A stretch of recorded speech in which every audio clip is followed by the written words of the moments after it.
Oh, yeah, you got Oh. All right. Please rise for the Pledge of Allegiance. Look at the hang of that. I pledge allegiance to the flag of the United States of America and to the republic for which it stands, one nation, under God, indivisible, with liberty and justice for all. Thank you. As usual, we'll begin our meeting with a moment of silence. And while we do, please keep in mind Boston firefighter Robert Kilduff and Corrections Officer John Edwards.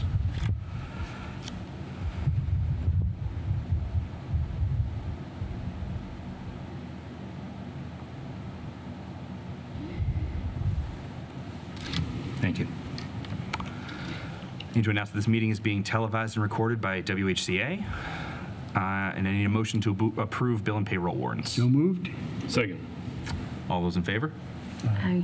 And abstain, please. One abstention. And I need a motion to accept correspondence into the read file. So moved. Second. All right. All in favor? Aye. Aye. Unanimous. Public forum. Anyone here wants to speak on something not on the agenda?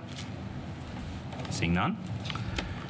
Seek a motion to approve meeting minutes. We'll do these in order. So from March 10th, 2026. So moved. Second. All in favor? Aye. Abstain. One abstention. March 24th, 2026. So moved. Second. All in favor? Aye. Aye. Abstain. All right, one abstention. Chris, are you voting or are you abstaining? Oh, I'm going to abstain because Okay. I'm not sure what happened, so. Yeah, no, that's fair. Aye, one. That's why I checked, yeah, so we'll mark it as 2 abstentions so far. Motion to approve meeting minutes from open session April 7th, 2026. So moved. Second. All those in favor? Aye. Abstain. And motion to approve meeting minutes from open session April 21st, 2026. So moved. Second. All in favor? Aye. Aye. Abstain. All right. And we are a few minutes early for the scheduled hearing. I think we can do what's a quick one? Read the board and committee vacancies. If everyone's okay with that. Sure. Yes. So Lori sent this to us in our backup. If there is anyone watching this at home or sitting out in the room interested in serving the town, as soon as I get through the meeting minutes, I can find it. We have, I think it's like page 68. yeah.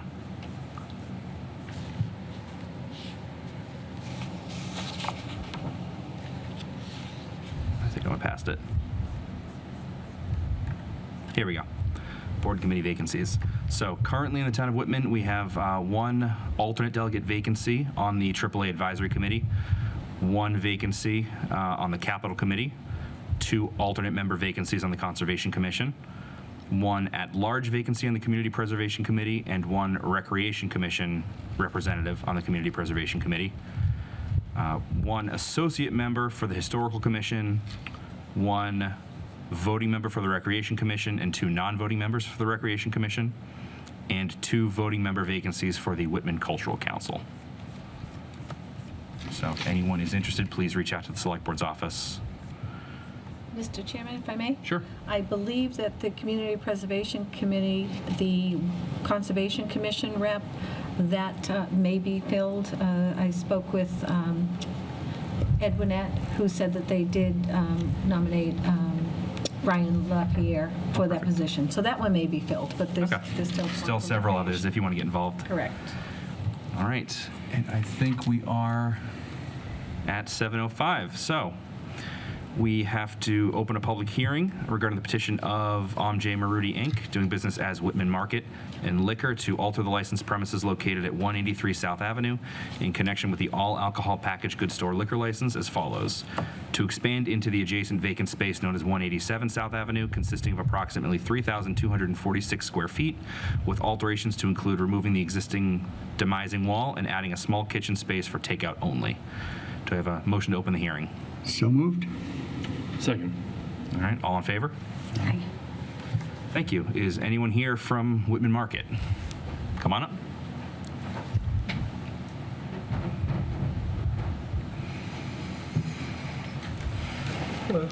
Welcome. Hello. Would you mind introducing yourselves for Sure. the record? So my name is Jackson Christian. I'm an attorney at Megalodus and Gakis, and I'm here on behalf of the applicant. Okay. My name is Manu, and I'm the owner of the Whitman Market Liquor. Okay. Welcome. And would you just mind walking us through what the planned changes, I guess? Yeah, so like as you said, what they're mainly going to be doing is taking out that demising wall that currently separates the 183 South Ave space from the 187 South Ave space. So the 187 South Ave space is a bit bigger. It's 3,246 square feet. So after the addition, the entire space is going to be 4,474 square feet. So that 187 space used to be a Chinese restaurant, but my understanding is it's been vacant for a little bit now, so it's looking for another use. So my client, he secured this lease already with the landlord to expand into that space. And then, so the main thing is they're going to be expanding, it's already sort of a market and liquor store. They're going to be expanding the groceries that are available, adding in more space for coolers and grocery display racks and things like that, a coffee counter.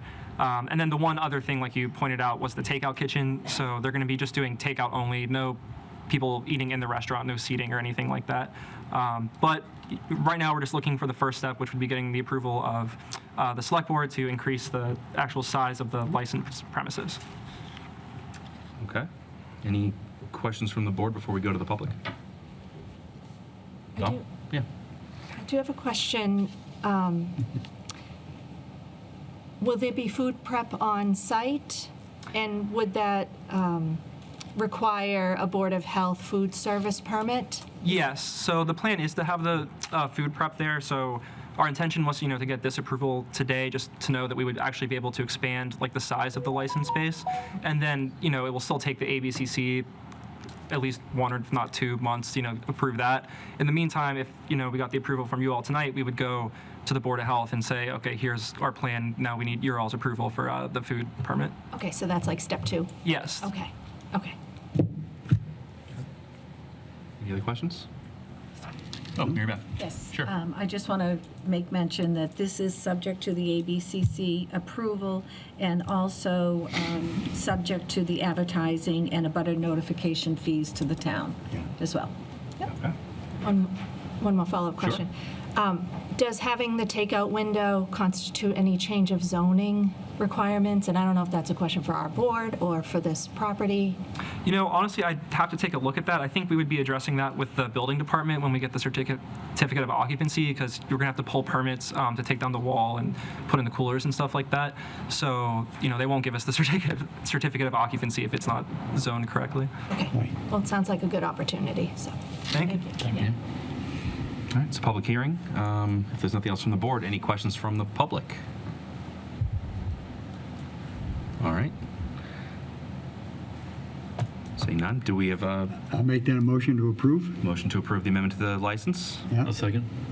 All right. Any discussion? All those in favor? Aye. Aye, unanimous. Thanks. Congratulations. Thank you Good all so luck. much. Thank you. Appreciate it. Thank you.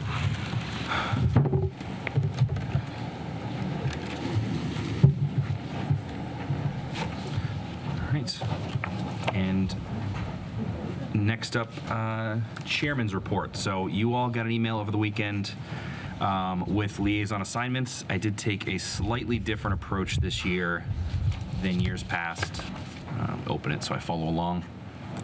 So I tried to group, I would say, complementary departments and boards with each other and kind of spread the load. So between, we've got 5 bargaining contracts plus the regional school committee, which we don't sit on the bargaining committee for, but it's our largest department.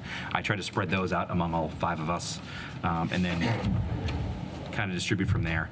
On the liaison piece, I don't think there's a ton more to discuss other than, this is sort of an informal assignment. Those Departments can reach out to you if they have any questions, if they want to bring anything before the board.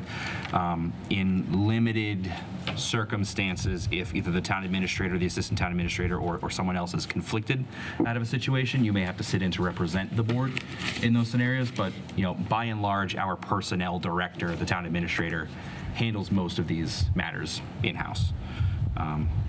But it is still good for you to get a feel for the departments and potentially shuffle these around year over year so that we get to know the whole town. I think the highlighted ones, the bargaining units, will be the biggest lifts, but we are currently 1 year into 3-year contracts, so hopefully there won't be a lot between now and then. I did want to touch on the committee assignments and work groups. So I did leave a column over to the right vacant. For these are, work groups aren't necessarily voted by this committee, but typically they are. And committee assignments are usually reappointed at the, when we do all of our annual reappointments, which will likely be our next meeting. So I think I was going to seek people to volunteer for some of these positions so we can list them on the annual reappointments for next year, or annual appointments for next week, or next, 2 weeks from now, next meeting. And I will note that I did add the Central Plymouth County Water District Commission Advisory Board, an advisory board that meets about once a year to appoint commissioners to the Central Plymouth County Water District Commission. That does not necessarily have to be a select board member, but it's been me for the last 7 years. I think it was Scott Lambiasi before that. So it's a little-known advisory board that we sit on. I think I can start with Dan. You have served with Old Colony Planning Council for quite a long time. You want that list? There you are, yeah. The So, ones I want. unless, Wait, are we submitting recommendations now? so I get. No, I just happen yeah. to do it. I was going to say, get recommendations to me within the next 2 weeks. Okay. If there's no conflicts, we can just put them on the annual reappointments. If I may. The reason, the reason that I put that is when I noticed it, I'm on 5 of them already, and also elected positions like either signatory or vice chair of certain committees, and it would kind of upset things going if I don't continue with it. You know what I mean? I'd have to call them and say, look, take me off. I can't be vice chair anymore. Or Do you mind listing those ones that you're on, just for public transparency here? Okay. People. MBTA Advisory Committee, right? I'm on Old Colony Joint Transportation Committee. I'm vice chair. I'm on Old Colony Metropolitan Planning Organization, MPO, as a signatory, and you have to be an elected official to be a signatory, and I represent towns of a greater population of 15,000. I'm on Old Colony Planning Council. I am the alternate, Okay. and I'm on Plymouth County Advisory Committee as the delegate. And those, I've been on them for years. I have a lot of clout in getting things done by doing, being on so long. And especially like Plymouth County, I've been on it 20-something years, a long time. And MBTA, same thing. But Old Colony Planning Council and Joint Transportation, where I'm an elected official, and you have to be on some of the certain boards, to be on it. Not all of them, but some of them. Dan, I would credit, although maybe not directly, I think that certainly you serving in some of those Old Colony Planning Council roles, along with Noreen O'Toole Yeah. as a delegate there, certainly helped us. We're currently on the tip for Yeah. 2030, I think. Yeah. So for the South Ave Corridor project, it is now printed in the tip. So we're on track. This might be. Yeah, any questions on these committees? over Well, here, when or- you yeah. mentioned the tip and Noreen, which I'm not familiar with her, so I haven't met her. I hear a lot of good things about her. But prior to the South Ave corridor, I'd love maybe a future agenda to hear what Old Colony Planning Council has provided to the town of Whitman. Yeah. That would just be an ask. Yeah, we can talk about that. Maybe invite Mary back again in the future. Yeah. So that's a little off topic. If I may just go back to the liaison as it relates to what Dan was saying about committee assigned memberships too. Clearly, Dan, your knowledge and your experience and your willingness to continue with these committees. I'm new on the Select Board, and the liaison assignments that I've been giving, if I may, Chair, just to announce them: Zoning Board of Appeals, Building Department, Clerk, Registrar of Voters, Conservation, Planning Board, Cultural Council, and the Police Department. Willing to take all of those as assigned by the chair, but as I read through those and I read through the other liaison assignments assigned to other members on this board, I can't help but notice that if we're talking about strengths and experience, I did have a conversation with you that, my strengths would be in the area of the accountant or finance committee or the school department, having had extensive knowledge of the schools. So I can see that those were not offered as assignments. Yeah, I would, like I said, willing to take these on, but it's not my wheelhouse. So I'm saying that, and it seems a little odd. Mr. Kane has a background in education.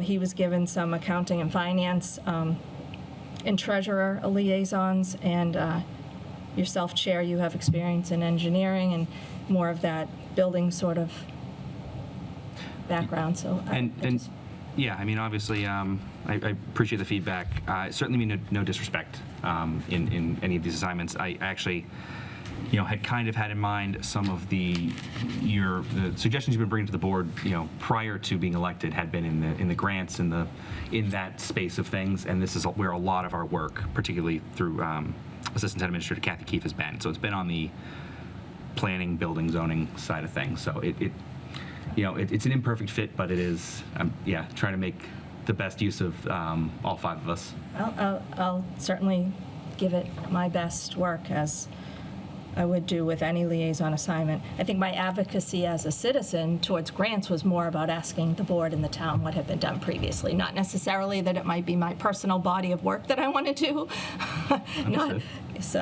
But thank you. Happy to take these on. I don't know if anyone else wants to share as far as Yeah, I mean, I public, think, transparency on what the liaison assignments are for these departments, or what have you. we can certainly discuss this, and you'll want to reach out to the individual department heads as you've been assigned. I'll say on the committee assignments, so Dan read his off. I have been on the Capital Committee for the last, since I first got elected, 7 years, going on 8, and I joined that as part of my background as an engineer when we were doing the Sewer Force Main project, because I work in pipeline safety. I think I'd be certainly willing to take a step back from that committee going forward. I think Economic Development Committee in its current iteration, I'd like to see through the next couple of months, but I think that if we wanted to take the committee in a different direction, it may be a different board member, so not for immediately, but something in the near future to take that. And yeah, I'm the chair of the advisory board for the Central Plymouth County Water District Commission, so that would be one that, certainly not a heavy lift, but I'll put my time in there as well. So, yeah. And if I may, another thing, Yeah. to be on these committees and assignments, liaison, you have to be available to be able to, if you need to go to their meetings, you need to be available. That's the thing. And I'm retired, so I can do a lot of it. But I mean, if you're working and you're working all, an 8 to 5 job, and there's meetings at 1 o'clock in the afternoon, sometimes if you can't go, then you can't represent the board. That's that's one of the issues. So it's the availability of being able to go to the meetings and discuss and voice your opinion, and then bring it back to the board is one of the things that I see is important. Sitting on committees. Yeah, Dan, I would definitely say that it's not an expectation to attend every meeting. It's sort of as something emerges, if they would like to bring something to the board, if they'd like to discuss something with us, or if we'd like to bring something back to them. I know you've sat in a couple of recreation meetings the last few I used to be on years. recreation. I used to be liaison on recreation, and where they only had 2 members, they needed 3 members to hold a meeting. Even though I would abstain in all the votes, I had to be there. Yeah. Yeah, Sean. I still get emails from them when they're having a meeting. For me, I completely understand where you're coming from. Like, I have my own personal strengths, like I'm a teacher, so I feel like on the education side, there's aspects that I could bring to the table. Over the years, I have deliberately gravitated towards the finance stuff because that isn't my experience, so I wanted to learn in that area.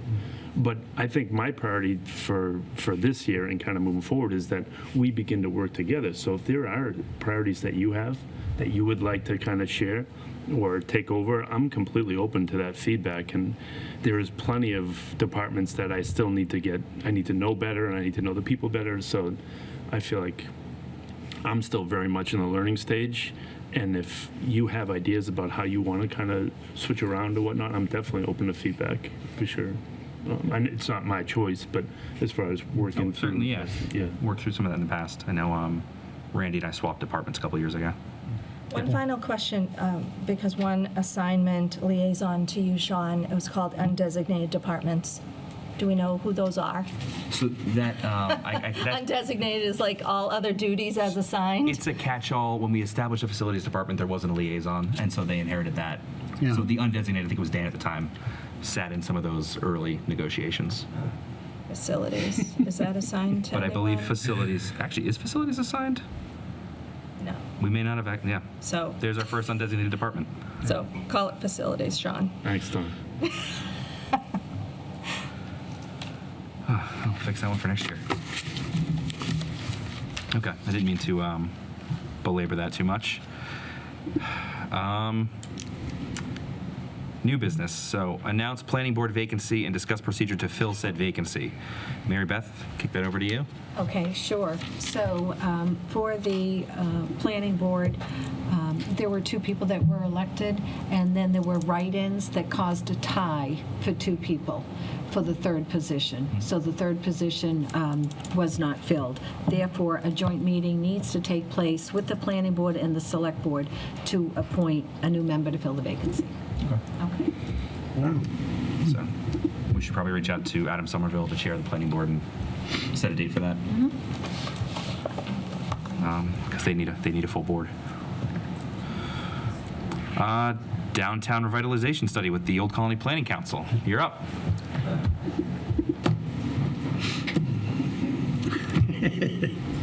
Hi, Mary. Good evening, everyone. I'm here. First, I'm going to introduce Paul DiGiuseppe. He's going to be operating the slides for tonight, but he is part of the presentation as well. Oh, I knew you received these, but do you have them? I have copies. Great. Yes, this?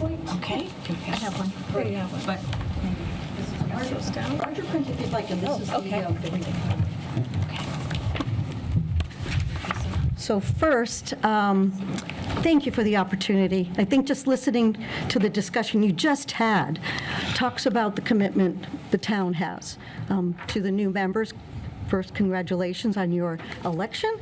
To those who have been around, I think this is a great opportunity of bringing some of what has been happening and the opportunity to change some of the things. And I think our report tonight is one of those that I think can certainly lead into that. And so I first, again, want to be able to talk about our delegate and alternate, as you mentioned. Noreen O'Toole, who is our delegate, and Dan Salvucci, our alternate to Old Colony Planning Council. They're active members. Often, even while Noreen had been in some of her personal medical, she reached out and we had conversations. There was never a time that decisions were made, and the town always had representation. A little bit about Old Colony Planning Council. We're one of 13 regional planning agencies across the Commonwealth of Massachusetts. How we're funded, each of us are different. Old Colony Planning Council, we have 17 communities. MAPC, Metropolitan Area Planning, has 101. There's others have 27, but we're established by the act of a legislature back in 1967, 68. Thank you. Dan would know. But I think that part's important. We have an operating budget of $2.4 million. We receive from each of the 17 communities a total of $160,000 of that $2.4 million operating budget. What does that mean? That means we have talented staff. We grew from 15 people when I started back in 2019 to 27 as we stand today. I think we're actually 28 with an intern coming. We have people who've been there for 30 years, and we have people who have been there for a year. But what that allows us to do is to be creative. One of the things that I'm proud about and had the council support was we hired someone to be a grant writer for us as Old Colony Planning Council. But what happens is, even though he works for us, he works for all 17 communities. His name is Paul Umano, and Paul's only been there for 2 years. We have talented staff that the town of Whitman takes on in terms of Matt Dyer. Sorry, Matt, we took you out of there, right? But You are very lucky to have the resources of someone like Matt, and certainly with Mary Beth and Kathleen too, and our dialogue. We've come right in this very room where we met with both of them to talk about the town's priorities. So a little bit, we can get to the time when Old Colony Planning Council comes back, and we can tell you a little bit more. But I think it's important to know what was once seen as just a transportation really focused organization. We do sustainability, we do economic development, we have an area agency on aging.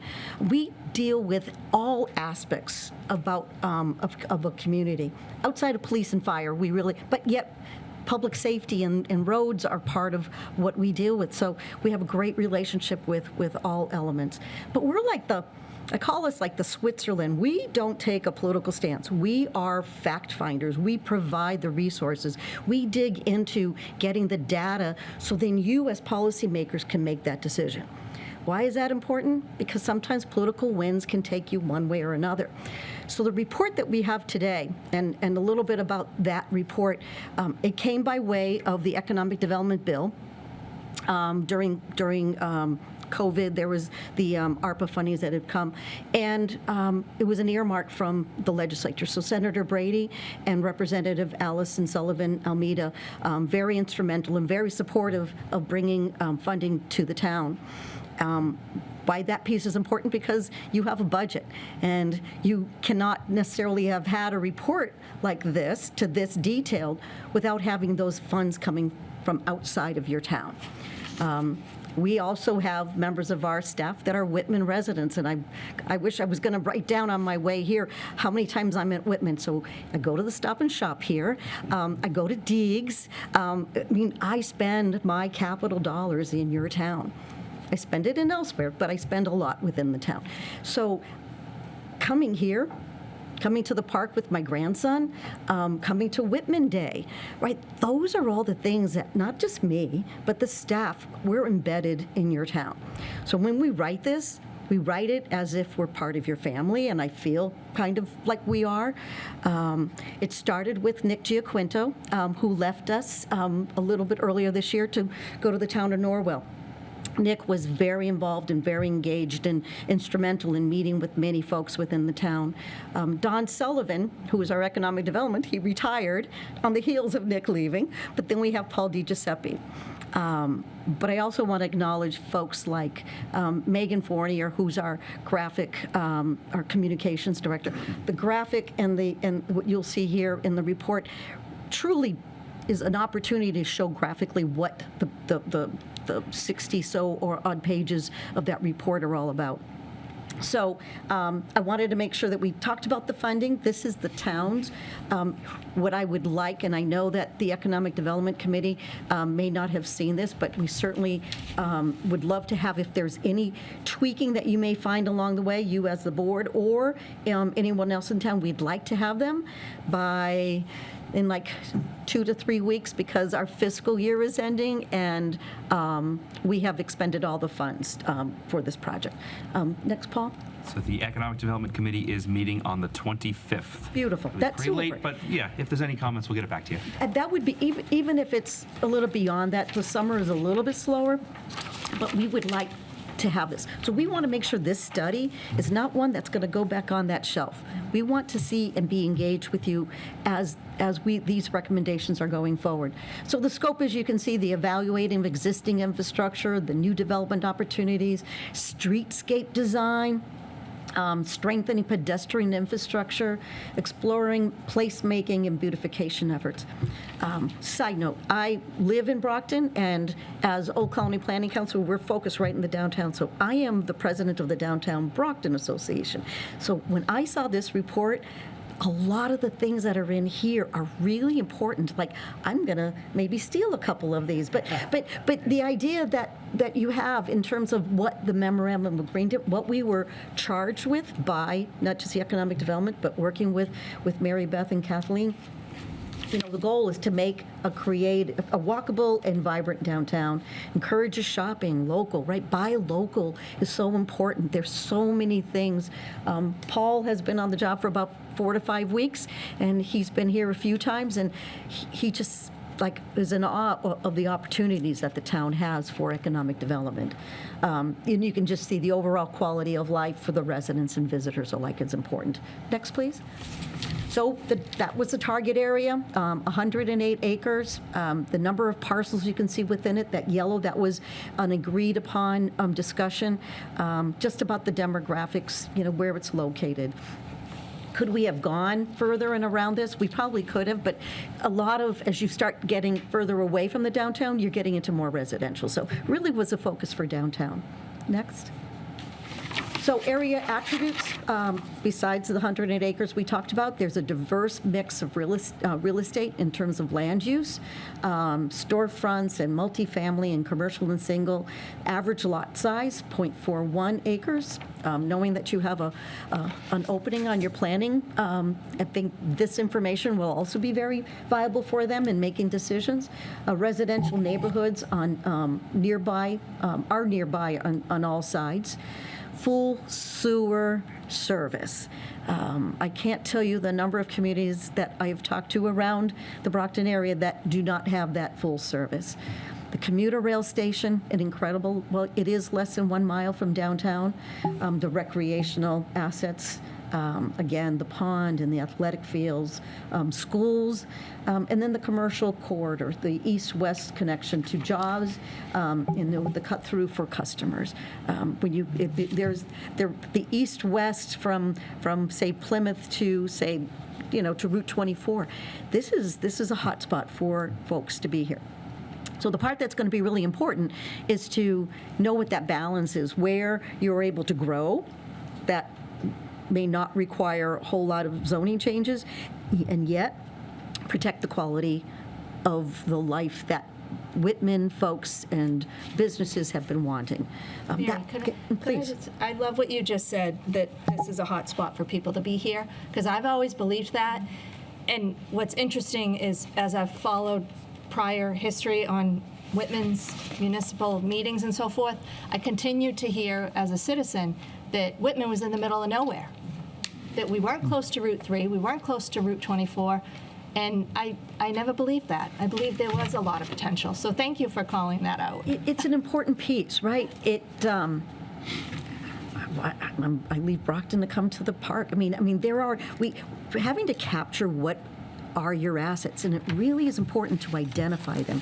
And while this is a high-level view, that report, in terms of the demographics, it is filled with data that you're going to need to peel back. And again, I would offer, after the Economic Development Committee, not only for OCPC to come back and talk about what we do, myself and others, my background is in economic development.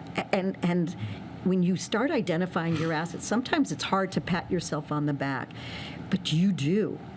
Again, businesses are looking for government to get along, not to be fighting with each other. And I can tell you, unfortunately, in my hometown, that there's a lot of fighting that goes on. And it doesn't, business is still business, but you want to make sure that there's this, at least respect professionalism and facts, because you don't want to be saying, hey, we have a, no blah, blah, blah zone, and yet you do. So businesses want the facts because they're going to be making it all under business decision. Sure.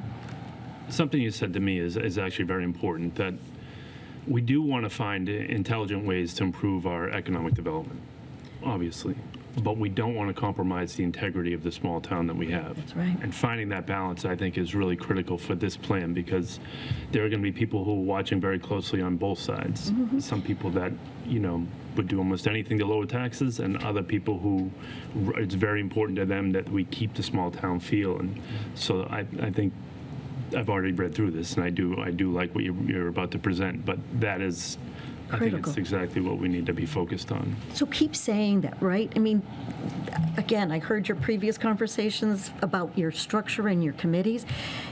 The conversation, the communication of what is next. Keep this plan not on that shelf. So take a look back and put together, and I think the staff, Nick and Dawn and Paul and others, really did a nice job of strategizing. But even myself, when I take a look at it, what is that next step? And we'll get to that in a minute. So thank you. Next, Paul. So these are the key, the data and the key takeaways. I do have to put my glasses on, even though that's big. The medium household income rose. Those are good facts. Those are things that as it's rising in a tough economy, right? And this is a little bit dated, but not enough to change that number. The population growth and the demographics, downtown population surge, the train coming it just is, when you're working in Boston, where the higher salaries are, but it still costs, right, that train. So having not to have that car driving, into Boston and saving on that gas is going to make a difference. The fastest growing groups are young professionals. Like some of these, to me, doesn't sound like a big surprise, but having them be put in writing are really important. The average size, family size edged down just a little bit from 2.61 to 2.56.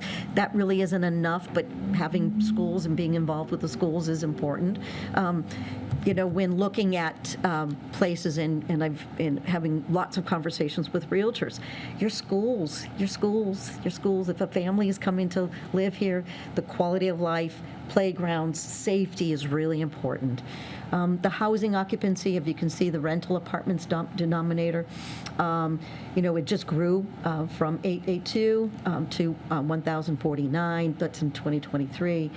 But the occupancy is especially strong. Even in a tough housing market, there's still, in many of the area locations, we have a regional housing study that's coming out. And again, it didn't involve Whitman, but these demographics are going to be important. Again, back to the balance of economic development and having one who can walk to work or take the bike to work rather than having to get into a car. The education and workforce, the bachelor's degrees are up. Labor force grew. This is the part. Labor force grew to 3,807. The professional knowledge base that's here goes back to finding that sweet spot. Here's your sweet spot. There is the numbers. The diversity trends, the white share decline from 94 to 86, notable growth in Black, Asian, and multiracial populations. Not necessarily surprised, but these are some of the things that have been noted and to be embraced as part of what makes the community attractive to not only businesses, but also to entrepreneurs and homegrown businesses. Question? No. Next, please. So the goals: build a walkable, connected downtown, reinforceable, a vibrant mixed-use core, elevate the public realm and sense of place, and that piece is really important. The communication, grow a resilient local economy. What does that mean? Looking at where your zoning is and what's allowable and what you don't want. And that's where the piece about zoning, I think, as a planning board and working hand in hand with their goals is going to be really important. So, there are some things that you cannot zone out because of state law or federal law, but there are things that you should be able to control in terms of size and lot size. Strengthen the capacity, partnership, and implementation. And that goes back to how I started today, and that is having your team and your departments and so many of our communities, not just within our region. Healthcare costs have decimated budgets. They have. and having to rethink how you as a community need to grow. Expanding your tax base is the way to go. It's just finding that right mix of who you want and who to welcome. And be aggressive in going after them. They put together a format. Next, please. So these are the recommendation. These are pretty specific. Advance the South Ave Route 27 corridor improvement projects. Conduct a comprehensive review of zoning and strategic updates. Continued implementation of the 40R Smart Growth Overlay. I know my staff and Jason DeRoche, who is your resident, and he's just a wealth of information. Prioritize redevelopment of key vacant and underutilized properties. In the report, it gets into specifics about where those locations are. Develop a comprehensive master plan to guide long-range community priorities. That will be really helpful. I can get into funding in just a minute. Conduct a comprehensive market analysis. That goes back to who are we going after? Do we want to go after manufacturing? Colony Planning Council, while Whitman is not part of it, we are been designated in the planning grant for a tech hub. Advanced manufacturing is not the old manufacturing. It is math and engineering. I'm telling you, those jobs pay well, and we're working with communities to grow that. So that's an example of diversifying and looking at a market analysis for what kind of economic development you'd like to see. Expand community amenities and downtown public spaces. In the report, Nick did some versions of really seeing what is currently and then what could be. More trees and park benches. It's all lovely. Now we just need to find the funding how to have that happen. And/or there's ways of partnering with Old Colony Planning Council, and I'll explain. And then form a downtown business association. I think that piece is really important. Having businesses have a voice. So from experience, and while I'm not a business in downtown, I'm a property owner, Old Colony Planning Council is not me. And while we do not pay taxes, but because we do not pay taxes, I'm the president of the business association to bring people together and have those conversations, whether it's safety or whether it is street cleaning or whether it's beautifying. And one of the things that we've looked at, that we're currently looking at in downtown Brockton, is a business improvement district.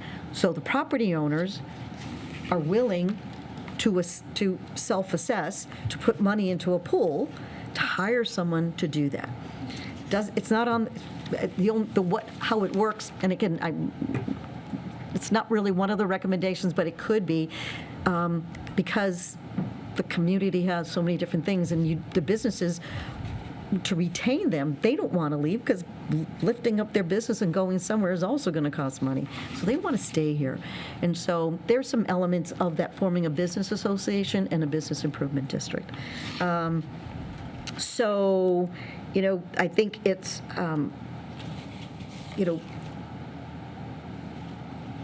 in summary, I'm sorry, if we can go on to where we're going to talk about some of this is the funding for this. One Stop, which the deadline is tomorrow, and a community is only allowed up to so many per year. But still, One Stop is very important. One of the things that Old Colony Planning Council is looking at is that to form a regional community development corporation, a nonprofit, 501c3 nonprofit, where we can apply for funding on behalf of community to do certain things. And I'm working with Jason and Jason DeRoche and Paul Romano on that. Why that important? Because we need to kind of look outside the box of a normal way of funding these things without having to go back to taxpayers. Or that means taxpayers mean businesses and residents. And so there are fundings that are available. That's why we work with the town on your priorities and making sure we don't get in the way where we're not needed. We will assist where we're needed. And then if it's 100 things, we probably need to narrow it down to maybe 5 things and help you get through the next list. Next, please. So the investments to be leveraged and available opportunities. So the mixed-use investments, and again, you can see it on the screen in terms of Washington Street and Temple Street and Washington Street, which is underway, South Avenue, the upper level of units of the construction of 527 Washington Street. Roadway and pedestrians, and I know, Justin, you had talked about in terms of Whitman getting on the tip, which is It's an incredible process, and yet to have a project be on the list, and while 2030 seems a long way, it's not. I promise you. But four-way intersections at Washington and Temple, South Ave, corridor improvements, resurfacing Davis, Whitman Ave, Park Ave, pedestrian linkages, the commercial nodes to residential streets. And then the opportunity sites, Regal Shoe sites, which I know it's been talked about, and we have Brownfields grant that we've been working with the community, commercial inventory surrounding MBTA stations, and Park Ave school building. Again, these are just some of the highlights. One of the things that the town did do, and I know whether it's controversial or not, but providing the zoning for the MBTA communities was critical. I can't tell you, I have 3 communities in our region that are not able to get funding, and it is stifling to hear. I get so sad because the communities all need those funding, and yet you control your destiny. This community, you control the destiny of your community, working with those appointments to those vacancies, but also having those conversations. I think the next page. So those are the visual concepts. Thank you, Paul. As you can see right there, putting some flower boxes and some seating, and again, there's some opportunities just to revise. They're visual. These are from when Nick started, and you can see he really got excited, and he was using some software that was new to him, and I was so glad to have him be utilizing that. But there are ways to see beyond what is there, and it's like taking one thing at a time and doing something, and not doing something here and doing something here. Have it be together as a cluster, so then you can visually see those improvements happening at in a much more powerful way. And I think the last page of this is these are more visual. Again, they might seem a little bit far-fetched, but they're not. People, it's a visually appeasing, and there are ways of finding that. Next, please. So this is a Regal shoe site. What's developable, what can be done. Obtain the DEP compliance. There's opportunities there. And next, please. Yeah. And this is the contact information. We will be providing, and hopefully you'll be able to put it on your website. We do have a couple scribber's errors in the report. Not a major, but it's really important to me that where the funding is coming from, that we give the acknowledgement to our state legislators who had that economic development bill. This is not political. This is actually really important because they will find more funding. They do listen to what you have to say. But Paul, I don't know if you want to just join for a minute or two, if you have anything, or you have a microphone, if you have anything you would like to add. Just that, again, I'm new to this area in particular, but you're starting in a great place. I was the Planning and Economic Development Director in the town of Norton for about 6-7 years. What you have here is what I wish we could get to. Or they're they now. OCPC is now we. But you're in a great spot. You have a lot of great momentum. Your demographics look great. So much, my experience at a municipal level, it's that the partnership and the implementation. Project management is so critical. You can take these actions that are in this plan, divvy them up, put them in a spreadsheet, assign them to people, assign dates. You could make a lot of things happen here. So, any questions? Rest of the board? Don? Sure. Because this is only my second meeting here, so I may have missed some information prior to that. Can you tell us how you got started with this plan? Because I'm hearing about the TIP project with OCPC, and we had Jason do the open space and recreation plan, which he'd been working on for maybe a year, but that's new, and then this I just learned about in the last 48 hours. I wasn't familiar with this, have been working on and so forth. So can you tell me how this came about? Whether it's from this board or Justin? I'm happy to weigh in on this. So this was, as Mary said, an earmark in was the 2022 Economic Development Bond Bill that came to this office. Timeline-wise, it was when we were transitioning between town administrators, so it kind of hit a weird spot in the office.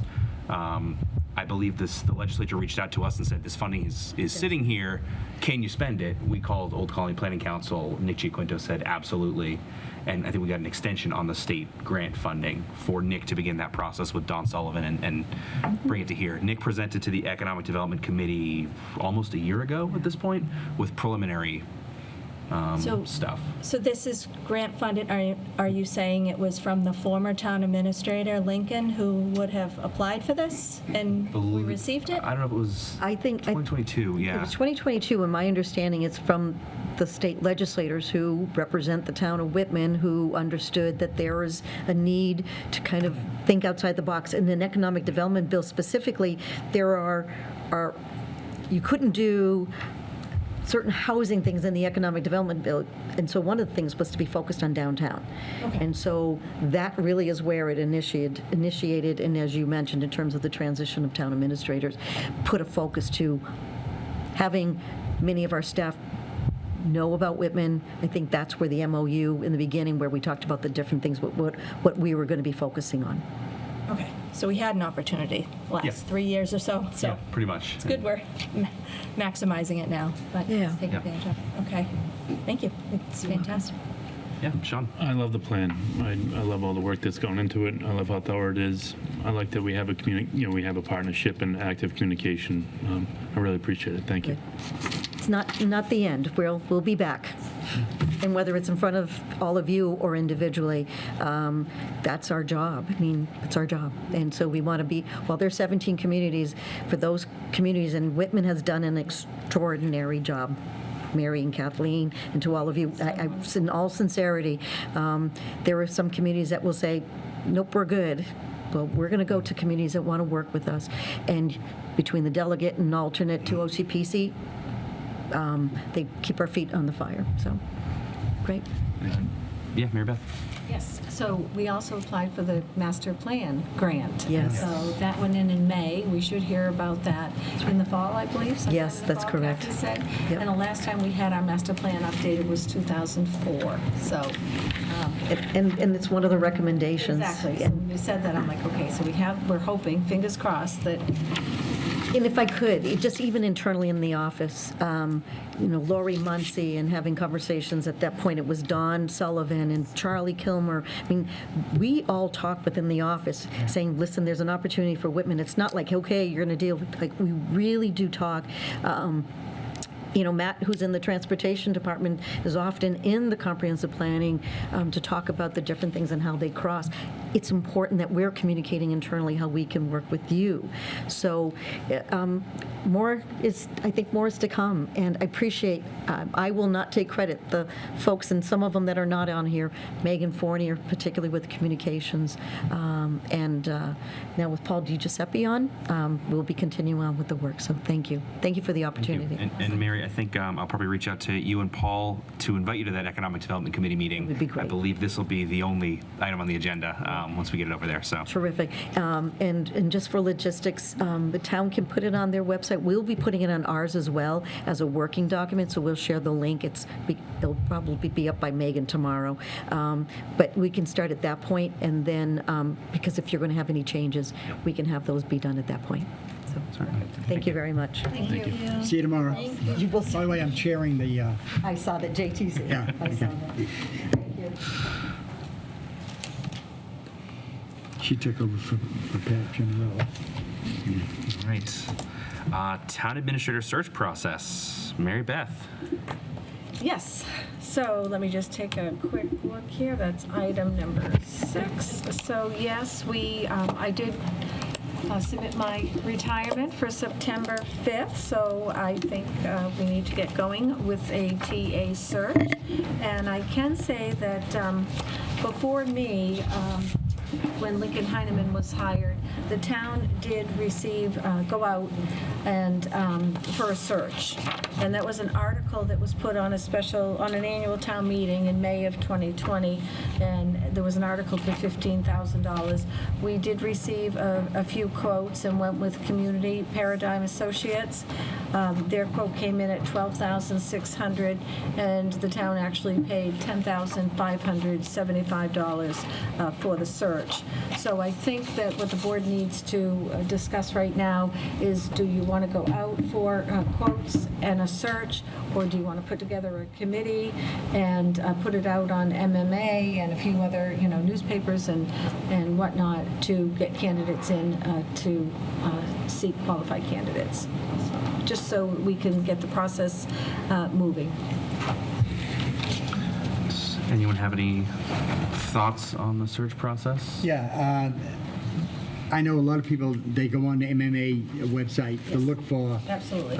opportunities to move, so, and maybe the local paper, in the area, so, Could always put on Indeed as well, and, Yeah. we could do. I mean, rather than having, spending that amount of money, I mean, it's very inexpensive doing it that way, where we have such a short time.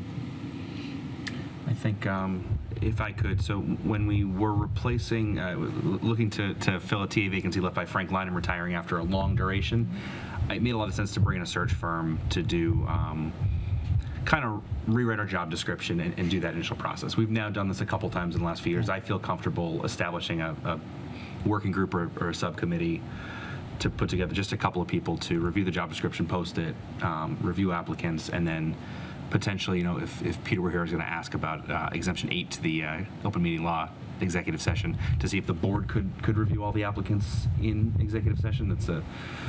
There is an exemption for it, but not for interviewing. It's a middle ground. So I'd like to keep, if we do that, I think the whole board should be informed of the process, Yeah. not necessarily we would only interview the final recommendation from that subcommittee. That's at least the way I kind of visualize it.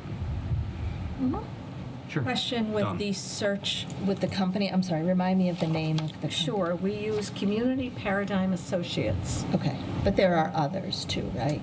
Oh, yes. MRI and Community Paradigm are the two big ones in the area. Municipal Resources Incorporated. Okay. Those are the two large. Okay. If we feel like we have the job description down and comfortable with that, would there be any cost to reach out to these companies and maybe sort of just put a request, like what would the cost be? I don't know. Maybe it's gone up a lot too, right? Maybe. This was 2020, so I agree. Yeah, it's probably gone up a bit. Even though we may not need the same scope of work, the cost may go Yeah, up. so- I'd just be curious because I wonder what their additional reach is, right? What are they able to reach that we might be missing if we limit ourselves to MMA? Although to Dan's point, I agree. People looking for that type of Right. job are going to be following Yeah. MMA. So I'm kind of torn. I'm Yeah. just sort of Because you have throwing town my, adminis- thinking out loud here. Because you have town administrators in other towns that may want to move, From anywhere in Massachusetts, right. yeah. And we just heard how great we are. Yeah. And so Dan was the only other member of the board here at the time, but what Bernie Lynch with Community Paradigm did was interview all the members of the boards, the department heads, and kind of establish what you're looking for in a town administrator. And I think overwhelmingly what he heard from us was someone budget focused when we were looking at the crunch that we're now in coming down the line and thinking we want someone with that strong financial background. And that's how the interview questions were geared. So that's some of the stuff that they provided last time that I don't know that we necessarily need to go through again, but certainly doesn't hurt to reach out. I think that I mean, maybe just as information purposes, what would the quote Yeah. be? well, yeah, Mary Beth, you mind? That's easy. Yeah, right. And yeah, it's probably still Bernie Lynch at Community Paradigm, and I don't know who is at MRI. I will look into that, find that out. Yeah.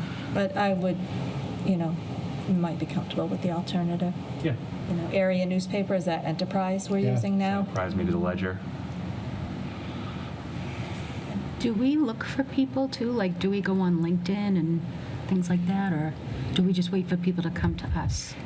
It's funny. I think, well, Mary Beth, do you want to talk about if any other, we haven't hired a town administrator since you've been here, but we do call around, reach out to professional networking groups and say, is there an assistant department head somewhere looking to move up or that kind of, Sure. Kind of, I mean, yeah. That's not unusual. shake a few trees.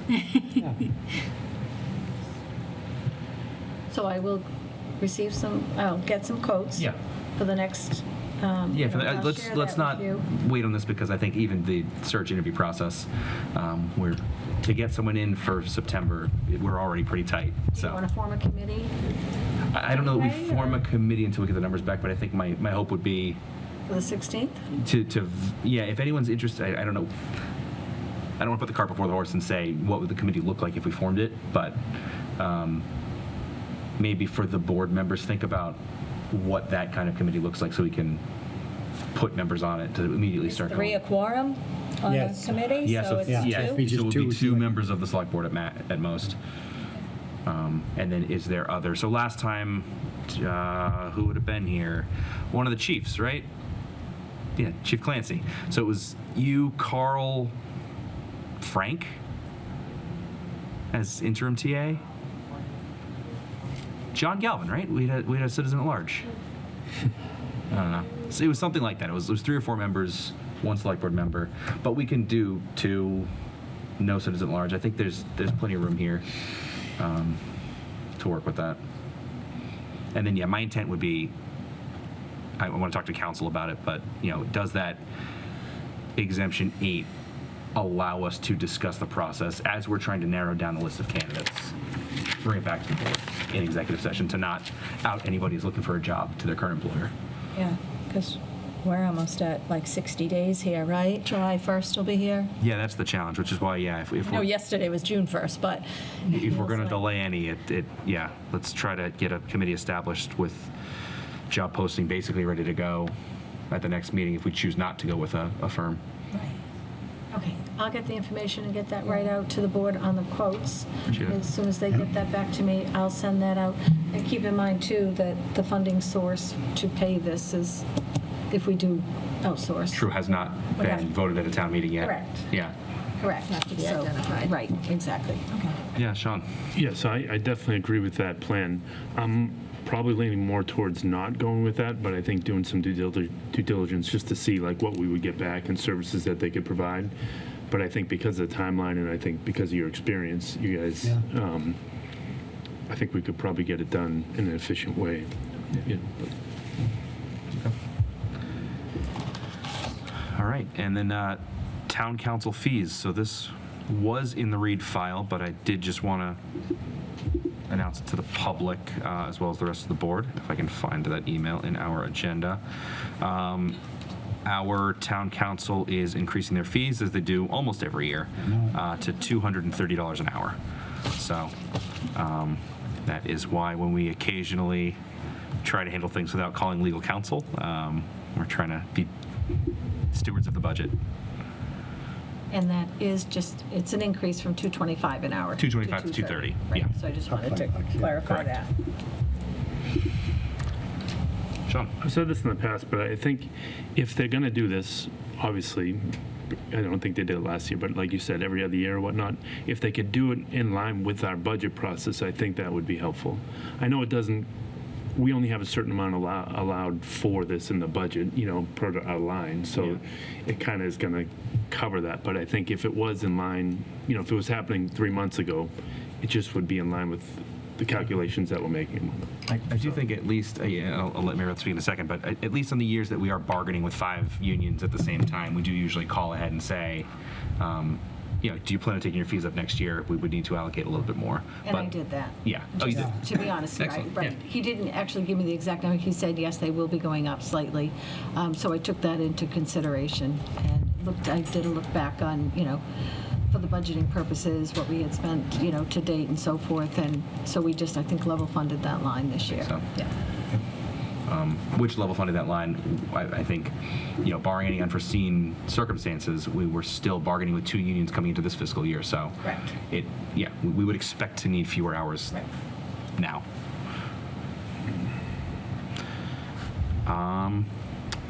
I would seek a motion to appoint Michael Cogran as facilities manager, subject to successful negotiations. So moved. Second. And then discussion. Mary Beth, you want to walk us through the process? Okay. We already got the, So yes, we did advertise the position.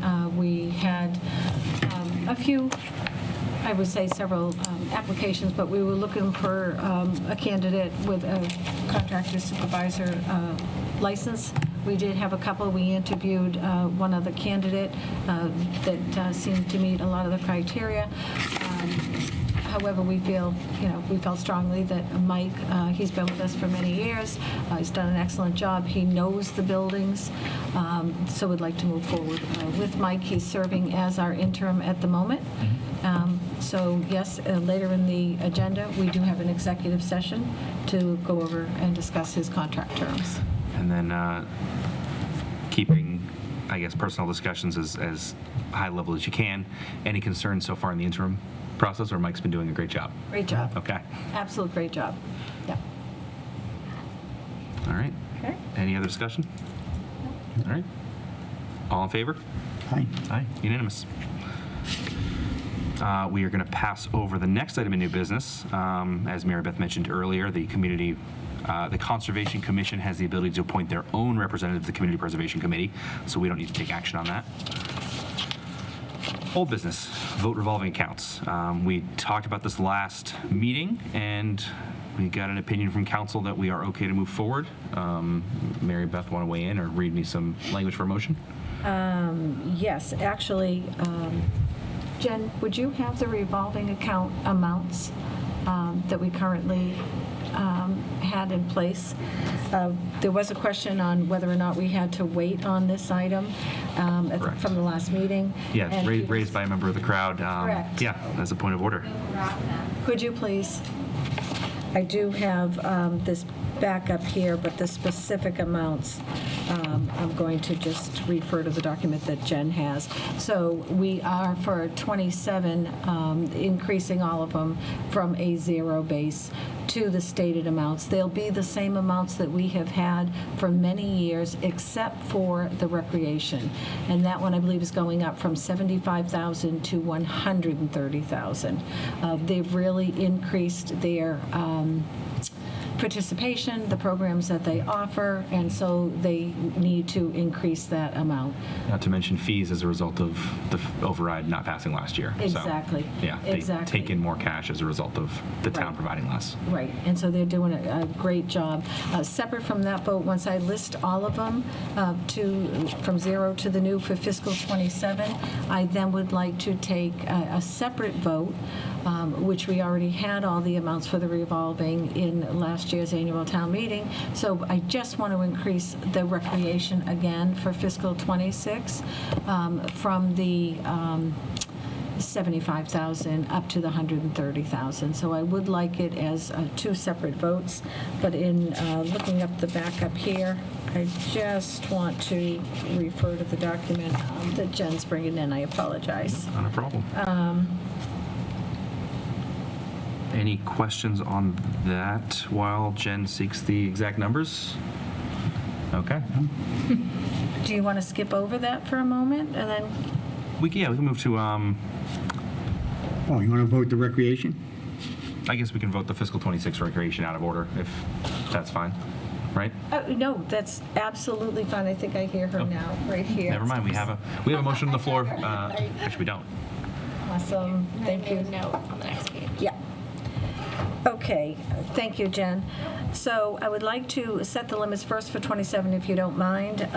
For revolving account, the spending limits from 0 to 25,000 for animal control, 0 to 10,000 for council on aging, and 0 to 20,000 for the library fines and fees, 0 to 75,000 for the planning board, 0 to 20,000 for the police, and 0 to 130,000 for the recreation, and 0 to 15,000 for the street lighting receipts. That's for fiscal '27, so if we could take that vote first, I would appreciate it. Okay, I'll make that motion. Second. Okay. All those in favor? Unanimous. Thank you. And then the second vote is strictly, all these other limits are as is. The only thing that I would like there is a vote to increase for fiscal '26 the spending limits on the revolving account for the recreation from 75,000 to 130,000. I'll make that motion. Second. Any discussion on that? All those in favor? Aye. Thank you. Thank you. Right. Next item in old business, vote to declare former DPW administration building available for disposition. Mary Beth, and I think that's what the crowd is here for. I think so. So we did discuss this, and we did vote earlier that we would like to have the old DPW building leased to the Whitman Food Pantry. However, I just want the wording to be as the attorney needs it to write it up in what's called a triple net lease agreement. So the board needs to declare the property available for disposition. That's the first thing. And the declaration should include any restrictions on the use of the property, such as restricting its use for to operational use as a food pantry. So we want to put that in there. And then also, the select board may or may not wish to limit to a food pantry operated for residents of the town. So I did speak with Rick Clark yesterday, and I did ask about that. And while they will be serving mainly the residents of Whitman, I asked what if somebody were to come in, in need, and they said from another town, and they said yes, for one time they would, help that person out, but then they would direct them to their area's food pantry. So we just want to make sure that we include language to the effect that it's, Whitman residents, unless there's an exception. And then we also want to include they would have the right to use space for administrative and office purposes associated with operating the pantry. And I would assume that when we're leasing this, it would be the entire building, both levels of not specific areas, because the attorney said if it were specific areas, we need to do a map and designate what areas. And It's the entire building. The entire building. Okay. The entire building. So if we have that information, I received feedback from the food pantry on some of the information that they needed to provide. So we'll take the vote from this evening for the disposition, the use, that is for Whitman Food Pantry, that they will have use of the entire building. Then I can give that to the attorney. And at the next meeting, I'm hoping that we have, after we have our executive session this evening, that we can have a document to go over at the next meeting, and then have something that we can present to the Whitman Food Pantry for consideration. Okay. Okay? Now, where this food pantry, depending on the process, there were a couple of different ways that we could go. Because we had to do a fair market value lease check on that building, and because it would fall under $35,000 in an annual lease if we were to lease it for other reasons, we certainly can take this vote to designate it to the Whitman Food Pantry. We just have a few steps that we have to do let's see. We would have to, a notice must be printed in the central register before the select board signs any lease with the food pantry. We have to do that. And then the tenant would be required to file a disclosure of beneficial interest with DCAM pursuant to MGL Chapter 7C, Section 38. And we'll have to certify tax compliance, with the lease. That would be part of the lease as well. So if we could just take the vote for the disposition of the property for the use of the Whitman Food Pantry, and that they would have access to the, they would be leasing the entire building. I'll make that motion. All right. Do we have a second? Second. And then discussion, disposition for use as a food pantry. Preference to Whitman As a food residents. pantry. Yeah. Okay. All, Dawn? Yeah, with the understanding that a lease document is forthcoming, correct? Correct, yeah. That's what we just said, This is- right? yeah. So documentation as far as Yeah, this is authorizing Yeah. us The to use of the seek. turning it over, yep. Yeah. This Okay. piece is necessary so that we can go back to the attorney and have the triple net lease drawn up. Yep. Yeah, to draft a lease. Very good. Okay. All those in favor? Aye. Aye. Appreciate it. Mary Beth, about the, any of the, remember Bruce putting out any of the furniture that's in there, if anybody wants it, whether or not the food pantry. There's some furniture in the building, desks and stuff, and File cabinets? Huh? File cabinets? file cabinets, and you may, if you can use them, If not, then they've already said to the town employees, the offices in the building or wherever, if you can use desks and file cabinets, they're there for available to be taken. And if you can use them on the food pantry, like if you have an office, you can use a file cabinet and a desk, whatever. So you might want to talk to Bruce about what you would like to keep. Process-wise, I think the board will have to declare a surplus before Right, we're yeah. allowed to turn it over to even our own lessee, but Right. yeah. Donate it to And them. donate, yeah, exactly. Yeah. Declare it surplus and dispose of it somehow. There's no sense in just getting rid of it. Okay. Thank you, Dan. Next item on the agenda, budget update. So fiscal 26, 27, and 28. And I know that our town accountant, Jenna Genti, and Mary Beth provided the board with some updates on the fiscal 26. We want to start there? Sure. So just as a highlight, top level here, I'll just give some, an overview of fiscal 26. Looking at our local receipts for the year for 26, we have a collection year-to-date of 94%. So more than likely, we're expecting to be where we thought we would be in total. Now, that means we were over in some categories and under in some categories. One category that we're trailing behind is meals tax. So last year, we took in $260,286.55. I shouldn't say that was our estimate for 26. And year-to-date, there's one that we've taken in $186,438.19. Now, this was as of, the very end of May, so we probably don't have the May receipts or the June. Christo's To Go is no longer in business. There was the changeover from the two restaurants downtown, new ownership there. Not sure why that is, for that difference there. I have a question on meals tax, if you don't mind. So meals tax is collected by the state and then redistributed to the town. Correct. Correct? Is there a timing issue there, or are we just lagging behind that window? So for the meals tax, is that quarterly, Jen, that you get that in? Right. Yeah. Okay, so we're tracking through March right now with what we've March receivables collected. So 72% is not too bad. Yeah. So we have another quarter at 72%. So if you figure, 3/4, 75%. So be on track. Right. It's not that far off necessarily. Also, ambulance. It looks like. That's at 79% trending there. We estimated 1.245 million, and year to date we're at 988,980. So we're watching that. Rentals, we're at 59%. We estimated 12,224. Year to date, 7,251. Now, we did have CJ Realty, and that was the Saucony lease on Essex Street. And when we built the new DPW, the DPW did want to take that, use that land that they had been leasing. So that lease ended in September.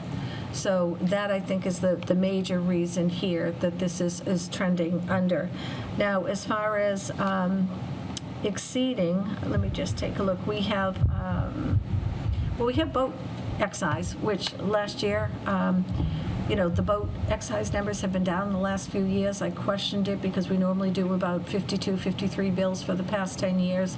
And one year there were 12 bills, one year there were 26. And, I questioned that along the way. But it looks like already year to date we've received almost $1,200 there. So that's back on track. And I think that's about the 52, 53 bills approximately. And then trash is trending over. That's trending at 107%. So that is good. And other department revenue, so that's sort of a catch-all, right? That other department revenue. That's a makeup of Various items. And then licenses and permits, that's up at 109%. And fines and forfeits are up. That's trending at 147%. So basically, overall, we feel that we're going to come in as a total just about where we had projected, which is good. Of course, we won't know. We have the month of June, and so that you won't even get all the final numbers to July, August, till we get this all set and done. Excuse me. Do you have excise tax, vehicle excise? You mentioned boat, but did I miss that? Did you So say here where we have stand? motor vehicle. Motor vehicle, we're at 96%. Oh, Yep. Collected year-to-date, 96% of what we had projected. okay. Okay? Thank you. You're welcome. And as far as the expenditure report for '26, this is just a very summarized version because, it's a couple hundred pages. But really, in flipping through this, I don't see any major deficits. Jen and I reviewed this. Of course, the one deficit that we see is $250,000 for snow and ice. There is something in the next budget to possibly be able to spread snow and ice deficits over a couple of years. Although in discussing this, we don't really think that that's a good idea, that if we certainly can close this within our budget this year, that we should do that. If we don't do that and we spread it over a couple of years, we don't know what next year, we know that's not going to be a good year. So if we can close it, it would just be less free cash that we'll realize, but I think that we should clear that rather than raising it on the recap, which uses up our levy capacity. So we're looking at that. We think that we may be able to close that within this year, which would be good. I have a question on that. Certainly. With all the cities and towns in Massachusetts with the same situation, is the state looking to possibly help us out? Yes, and I know, well, They're looking to help all the towns and cities amortize, but legislation hasn't gone through yet, so it's kind of a waiting game right now. So, I mean, if we had like, would you say how much, 250,000. 250,000, I mean, if the state gave us 100,000 towards it, we'd be able to, Right. I mean, you would think they'd be able to cover it all. But amortizing it is different than the state coming up Yeah. and giving us funds. Right. And I have reached out and had discussions with Allison Yeah. Sullivan and so forth, and I know the chief has put in money with, federal as well, so we'll see. But that comes in down the road. Right, There's a but I big mean, lag there's a on that. possibility of us getting There's a reimbursed on possibility it, yeah. for some. So our Don't expenditures. get it unless we ask. Right. And our expenditures, we will see line item transfers at the end of the year. We always do. Nothing is jumping out at this moment through the end of May, but we still have a month to go, and some of these budgets are very low. So there may be some line item transfers. Those need to be voted by both the Select Board and FinCom. So we always have those in June. I did have a department head meeting a week or two ago and asked that if anybody knew, for certain what their amounts were, what they needed, get them in early, because we don't want to get everything in July 3rd. Everything has to be processed, and everything has to be finalized with the last warrant by the 15th of July, or? Yes. Yeah, so we don't want to just be approving these on the 7th of July or something. As far as fiscal 27, Mary Beth, could I just hold you on 26 for sure. a second? Sorry. So the only item in revenue that we failed to mention was cannabis excise, Yes. which we're looking at just shy of $8,000 so far. that's right. So we had put in, like, the last few years, 100,000. Everybody thought they were going to get rich by opening these businesses, and that's not necessarily the case. So we do have one that is open, and for through the end of May, we have $7,864.59. We budgeted zero. So we will get in, again, I don't think that we have May in here because, quarterly as well. right, it's quarterly. quarterly. So we'll have another quarter there. So we'll probably have the $10,000. The first quarter was roughly $2,000 That from was 1 not a month. full quarter, Yeah, right. and so it's at least trending It is. higher. It What is. happens to the $1 million we're I going to know. get when they try to push it? They promised, I think, their own revenue at $1 million, so 3% of that, yeah. Well, I vote for it Right. anyway.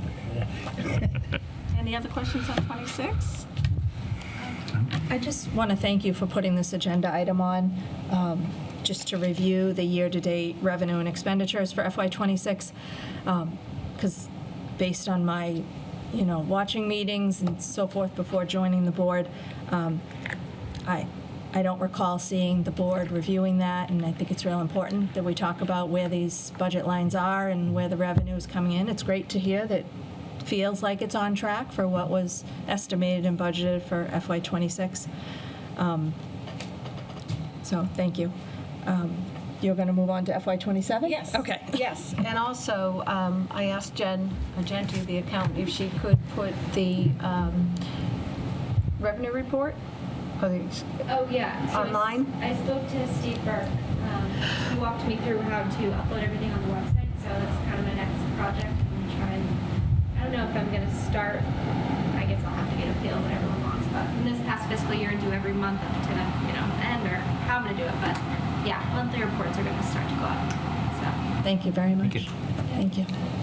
Okay, and for fiscal '27, so we used a lot of one-time money, as we all know, for fiscal '27. We ended the year after town meeting with free cash in the amount of $27,971. So that is not much in free cash. We used, we had transfers in the amount of $1,714,738. I can run down these. We knew about the 140 from free cash. That was part of our policy to fund our OPEB line. We had $388,000 that we took from the OPEB liability trust fund to fund the medical line. And when I said, yes, we can do that this year, I do suggest that in future years we use no more than 140. You can't really, going forward, take more out that you're putting in. They'll understand 1 year that you're doing this, but you can't be sliding back on your balance. So we have to be very careful of that. And then we used $202,347. That was for the non-mandated busing.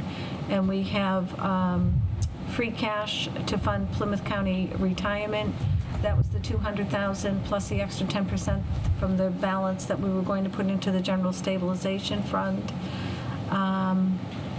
And that does include $688,554 from water sewer enterprise fund revenue. So that's really not Expenditure part of offset, that. yeah. That's correct. So let me just take a look there. So yes, 27 is, we don't know anything yet as far as up. Can you just also speak to the revenue projections for '27 as well? The revenue projections for 27. Jen, do you have any update on that? I mean, Not necessarily an update, but just so everybody's aware of the revenue projections that we used, and we were conservative. we're fairly conservative. Yeah, so I had sent the revenue projections as far as local receipts for FY27, and most of them are actuals of what was collected in FY25 to stay conservative, and then a couple, I believe it was motor vehicle, trash, and ambulance were kind of done on a conservative equation versus what was collected in FY25. But yeah, for the most part, I mean, it was very conservative. I don't have the number in front of me. I can go grab No, it. it's okay, but I just think conceptually, we used a little bit of one-time money that we have to be very careful about. We were fairly conservative about our revenue projections, so that should help. Yeah, absolutely. Yeah. Absolutely. Yep. Yeah, Tom. Thank you for reading those numbers. Is it possible that you could provide that outline that you just read to the board, just so we can have sort of the facts, right? Sure, the sure, facts sure. of what the numbers are we're dealing with that we, as a town, agreed to fund FY27 with one-time money, just to keep our eye on that.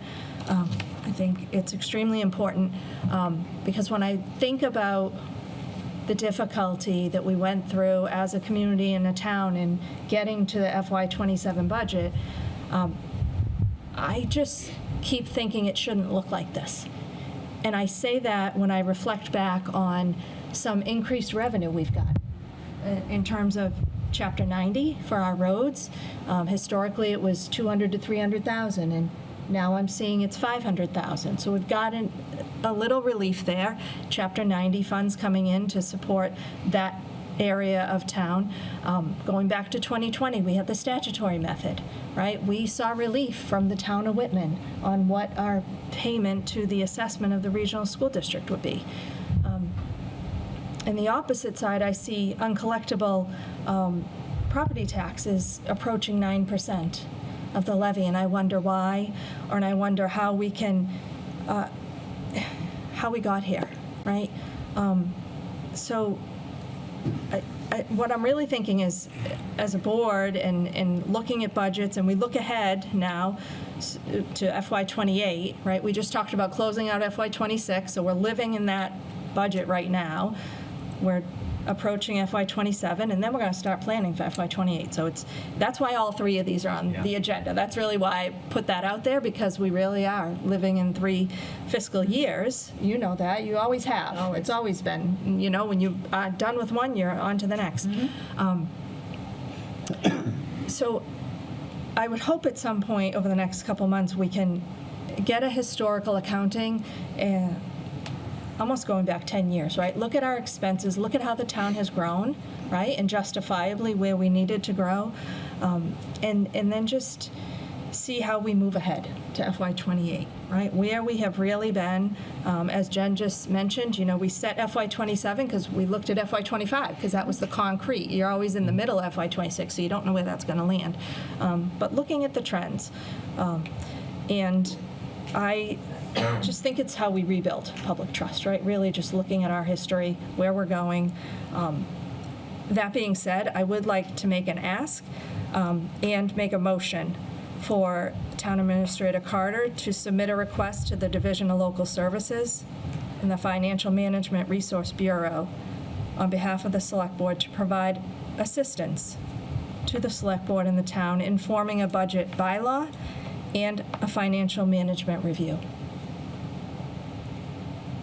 So that's a motion, if anyone is interested in seconding it. Second.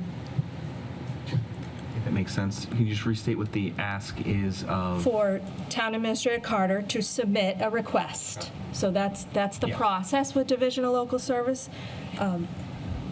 For the Financial Management Resource Bureau, which is at Division of Local Services, to provide assistance in the form of a budget bylaw, potentially creating a budget bylaw, and performing a financial management review.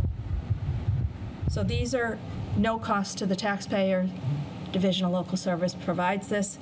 They have sample financial management reviews for other towns on there. It's really similar to like we've gone out to get capital improvement committees. But I think it's time to look deep at our finances. And we're elected on this board for governance and policy, but I don't know that it's our task to spend our waking time analyzing budgets. Do the schools do that? Ask. I'm just wondering, do the schools do the same thing for there? Is this something you've done before with them? No. Oh, okay. I just didn't know if like this is something that, you know, that you've done and worked well and. No, I think it's oh, sorry, Sean. Yeah, no, I think it's a great idea. I mean, any way that we can get help and support in this area, I think and bringing in outside people to review what we're doing is awesome. You know, so I I have a completely question, support it. but if they come up with suggestions, we're not held to hold them, do we? Because one of the things that you talked about is taxes on some buildings that are not being paid. But the town will still be reimbursed once that property is sold. We're the first in line to get it. So, I mean, to turn around and say that a person is not paying their taxes on their house, we can't just evict them. You just don't want to do that. I haven't said that. No, So but I'm just saying, that's I hope your comment is not putting words in my No, mouth, but I'm just respectfully. saying, you know, you made the comment about some revenues of property taxes that are in arrears that aren't being paid. Well, What I'm looking at is factual information on the Department of Revenue that says the percent of uncollected property taxes has risen to 9% in Whitman. And I don't have an answer for that. are And you looking for a certainly, suggestion how we can gain that? I'm looking for support overall in the community with revenue and expenses, and to see how we can best manage the budget and the revenue we have from the community to support our services and our core services, and we've heard from the taxpayers, they're not interested in a Proposition 2.5 override. So whatever resources are available to us to help support our core services is what I am in favor. Yeah, and provided that they can come up with suggestions, but it's not to the point where we have to hold Yeah, what I think they're we're the final. suggesting. And I think, yeah, any bylaw would come Yeah. before us before it goes to town meeting Go for a over, vote. So yeah, okay. there's a long way to go. Financial policies, I think is a great idea. Yeah, is there any more discussion on this, or we've got a motion and a second? All in favor of asking for assistance? Right? Thank you. Yeah. Aye. Okay, Yeah. that dropped down quickly, and I'm like, I do, I have it, okay. And that would be potentially a good first task for the budget work group, but fiscal 28, was there anything we wanted to say on that first? Well, yes, so fiscal '28, the deficit projection that I have once I put in the non-mandated busing, and these were just very general assumptions at this point for '28, we're looking at a deficit of $937,576. Now that doesn't take into account if we do not pass a debt exclusion for the South Shore Boat Tech for '28. I believe that payment was about $1.1 million. So we 2 need- million in the hole right now. I would, if that South Shore Boat Tech debt exclusion, As if it we have stands. another vote, doesn't pass. Right. So, and also for the assumptions, for the Whitman-Hanson Regional School District assessment, I put in 4.85% because that's what it came out to this year. So I just carried that forward. For the non-mandated busing, there was a drop from last year to this year, so I just level funded that. The Plymouth County retirement, I just used 7.28 because they come out with their assessments 2 years at a time, and their last assessment was for 27. So they'll come out with their 28 and 29. So that's totally unknown. Health insurance, we all know those costs are rising. I just put in a 10% placeholder. So there's so many things that these are just guesstimates at this stage of the game. And those all sound like optimistic guesstimates. So take that, right? I mean, so, and that's Gotta where start we are. somewhere. Right, that's where we are there. So those are the preliminary assumptions. So yes, that's what we're looking at Every town, this same stage. problems. Done. Sorry. Yeah. And one follow-up, because I asked for this agenda item. For FY '28, my feedback would be, in addition to what the work Mary Beth just did, looking at this handbook in front of me, which is the Select Boards and the MMA handbook, the budget process, and I know you guys have talked about this. First thing it says is a joint meeting of the Select Board, Finance Committee, and School Committee. Says all three, to review revenue projections and reach consensus on overall expenditure levels, use of reserves, and allocation of resources. So I think that's also the charge of us to organize that joint meeting. That's a good idea. So if we may make that a future agenda item for the discussion or set the conversation. Yeah, I will, and if it's all right with the rest of the board, I will probably reach out to Ryan Tressel and see if he wants to make that a two-town combined hosted by the school committee, because they did discuss that as part of the process last year too. Right. So, Yeah, because we've done it in the past, and Hanson was also involved, right, and it's with the regional school district, because we're a region, right? yeah, it's a unique process. Yeah. Thank you. Thank Good you. idea. Yeah. We have to start That's a good idea. doing what we say we're going to do, right? Budget work group, and I'm going to kick that over to Sean because he requested this and had some suggestions. Yeah, there's I think, Dawn and I think a lot of her priorities overlap with our priorities as far as the budget work group go. I was just I sent some backup so you guys could read through some of the ideas that I had that the budget work group could start to work on.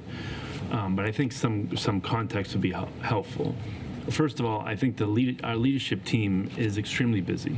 So we have to be careful about taking up too much of their capacity. I put in some big priority concepts, like working on the financial forecast and all the big, like the capital plan,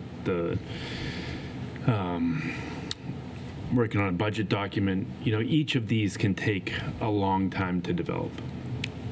So the purpose of what I'm trying to suggest isn't that any one of those would be done in the next 2 months.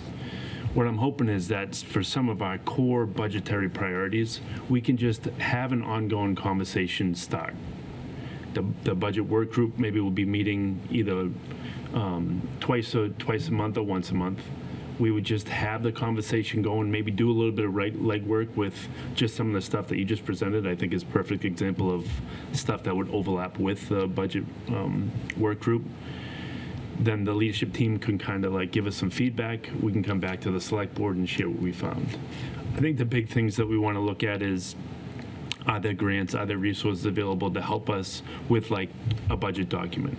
You know, we don't want to put all this stuff directly on the leadership team because, like I said, each one of them would take up so much resources. So if we can find, find resources from the state or different things that we can use to support our leadership team, I think that is crucial. And bringing in some outside people to provide perspective, consultant type perspective I think is really valuable. Specifically, the 5 things that I recommended was, I really like the financial trend monitoring system. You know, you had mentioned like the uncollected property taxes. I think to really do a deep dive and then to put together a trend, like you said, looking back over the years and see how things kind of came to be this way, I think that would be extremely valuable. A financial trend monitoring system report is something that's 150 pages long, or it's comprehensive. It would take years to develop. But that doesn't mean we can't take bits and pieces and start now. You know, we could choose a certain indicator, like uncollected property tax or looking at revenue. We can maybe one a month. We can look at an indicator, look at some trends, put together a graph, and then put together a quick analysis and a summary, and we can share it with the group. You know, so the budget work group can maybe choose little things like that we can do periodically to just keep the conversation going about these financial trends. Budget policy, I think we should review the financial policy that we have on file, organize them, and then potentially think about some new financial policy. That's something that I think we've already done a little bit of work on, but I think reviewing it so that everybody here is up to date with our current financial policy, looking to see what's relevant, what do we have to tweak, is there anything new that we can add? So that is something that I think over the next 3 months we could kind of chip away at and actually make some progress on. And it's extremely relevant for things like calculating the 28 budget. The capital plan, we're hoping that the capital plan can piggyback with the master plan. But obviously that may not happen, and if it can happen, how can maybe we can look back at some existing capital plan structure that we have now. Can we reuse some of that? You know, so again, that's another big initiative. We also want to work with the capital committee, you know, because we don't want to undermine them. But if we can reach out to the capital committee, we can keep them in the loop about what we're thinking with the master plan and potentially piggybacking with that. That's something that, as far as the budget goes, having a capital plan that we can share with the public to be as transparent as possible and to show the due diligence of our planning, I think that's extremely valuable. Again, it's a big initiative, but getting the conversation going and keeping it on the front burner, not on the back burner, so that this time 6 months from now, when we're getting into the heart of the budget season, we can have some progress made. The strategic plan is another really big initiative. We just kind of completed our strategic plan, or we got to the end of the time of our strategic plan. So I think doing some research around, are there current parts of our strategic plans that we haven't quite finished? So would it be relevant maybe just to extend another year on our current strategic plan, highlighting the relevant things and, you know, kind of marginalizing the ones that aren't so relevant? Or should we look at starting at the new strategic process? Obviously, we want to pick the brain of the new town administrator coming in, because obviously we want to include him in that process, or them in that process. Good But save. again, no, I think, honestly, I think it's a really powerful initiative. Yeah. We want to have the conversation going, I think, because when that person is is interviewing, I think it's relevant for them Good to hear question, the yeah. conversation. Yeah. So that when they do go through the process and we can ask questions and then they can hit the ground running, as opposed to just putting it on pause and not, not addressing it at all. It feels like that would be a bit incomplete, or I feel like we could do that and still get a lot out of it. And then lastly is the budget document. I think having a formal budget document that we can share with the everyday person who wants to know more about the budget, so it lists basic information so that you understand like fundamental terminology and how budgets work, but then it also adds more comprehensive information about trends and some of that. So a budget document can, again, be a huge initiative that takes a long time to develop, but is there a simple way that we can start to develop a structure that will be more transparent and helpful, and then maybe start to take steps in the future to add to that? Are there grants that can help with this? We have to be careful because even just tonight, we talked about a number of grants that we would want to put in for. So we want to strategically organize our grants so that we, they're hitting our major priorities. I mean, these are all priorities, I guess, but maybe some of the transparent stuff, could come. Right. I'm kind of thinking off the top of my head. We'd want to be careful that we don't undermine, like, where we have to take 2 steps back before we can take 3 steps forward. If we can be strategic about it, the grants can also hit our priorities, but we're not going to slow ourselves down either. So, but that's the general idea of the work group. I think it'd be helpful to have a second member of the committee. I should definitely say that it's not our role to make any major decisions about the budget. All those decisions about the budget come from the board collectively. Really, it's to just keep the conversation going and do some of the legwork so that we can report out collectively and have the conversation when the meetings are. If we don't report every meeting, it'll be hopefully at least once a month. I think that's a good realistic. One comment, if I may? Yeah, if we do come up with financial policies, I think when it involves other departments, they need to be involved to see, in fact, if the policies that we're looking at is feasible. Sure. That's it. Yeah, I appreciate this, Sean. I know that I think that the budget work group could get a lot of good work done in the areas you outlined. I think we should probably find a way to discuss, short-term priority, as has come up already tonight, is do we seek a debt exclusion for the VOTEC building? And I think that adding a what does fiscal 28 look like process, that may not be necessarily the work group, but if the board needs to tackle that decision sooner than later, to see if we're going to ask if we think we can live within the budget as the voters told us to, or if we want to ask again and really highlight the downsides if we don't pass a debt exclusion.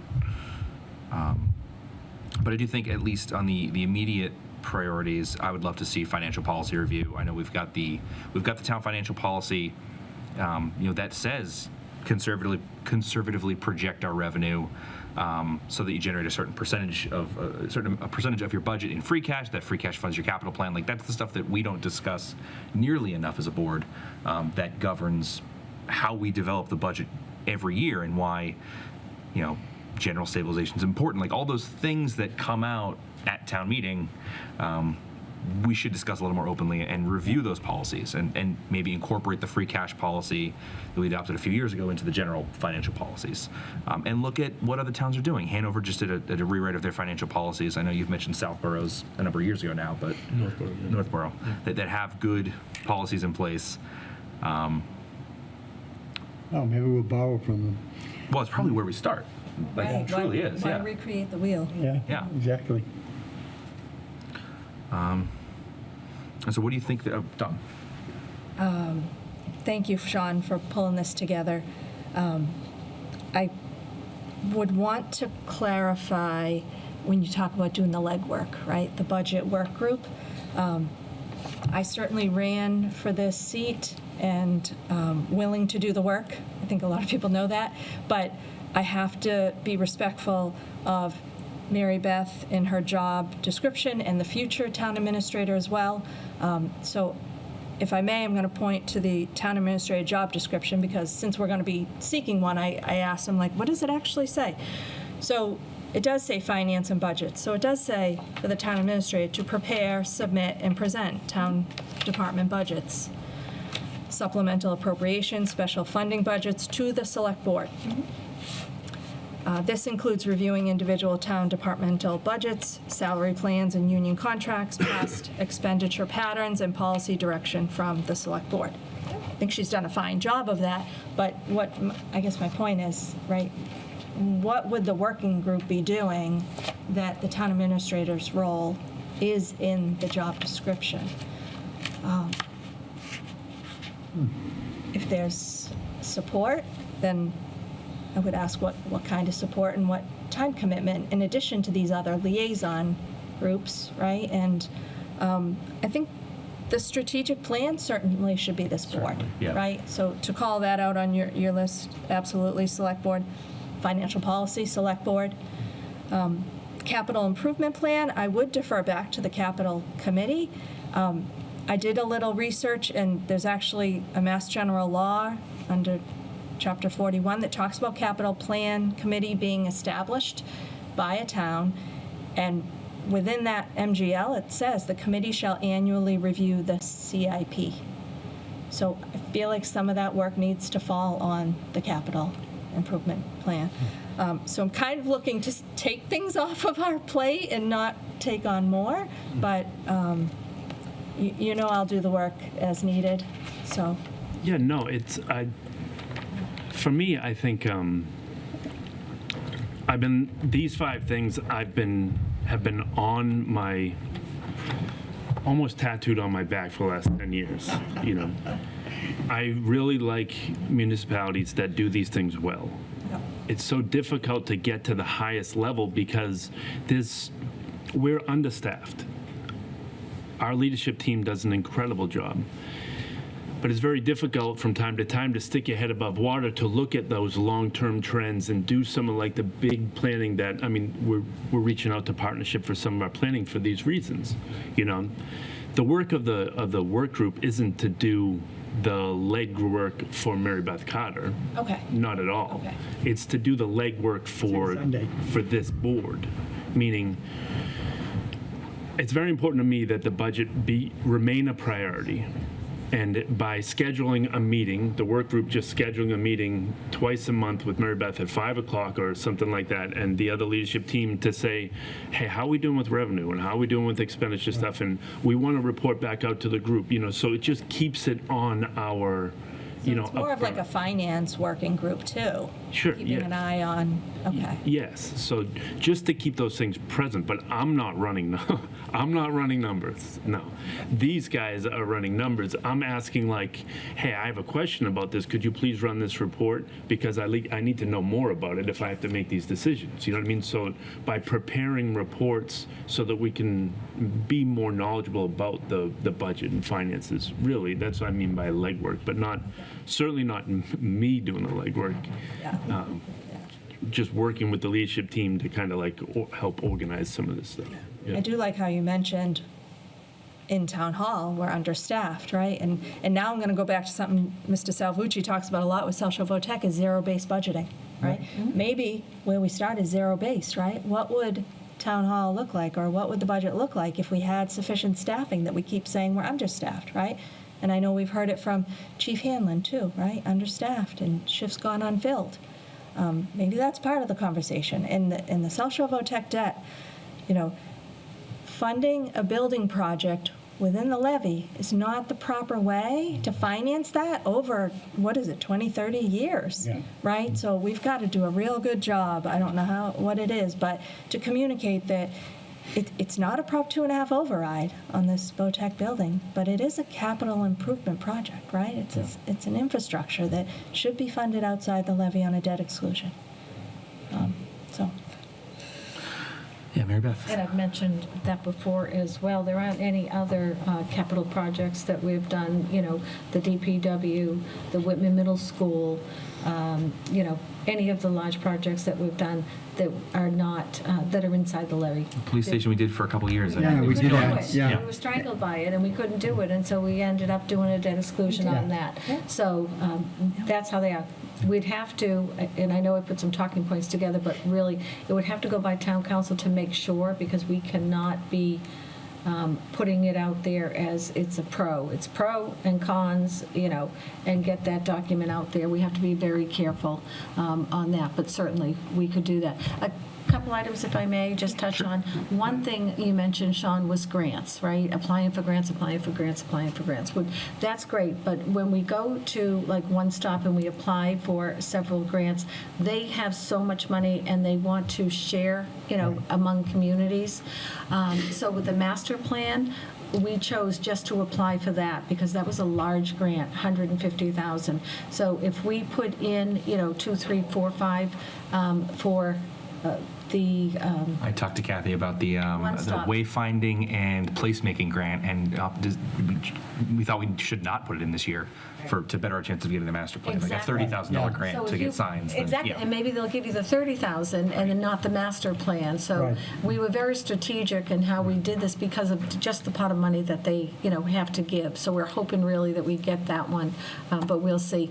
Also, another thing, just on the collections. So we do a continuing disclosure every year, and we update our collections on real estate and personal property.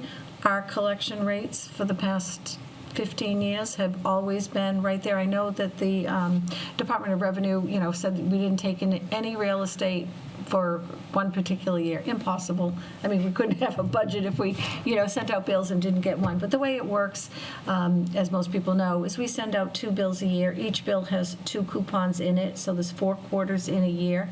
You send out those bills. Our year starts July, so it's due November, February. August, November, February, and May for the 4 quarters. After that, all towns in the state send out a demand for collections. After that, we send it to our deputy collector for further collection. They send out a notice, and then they drop one by the door.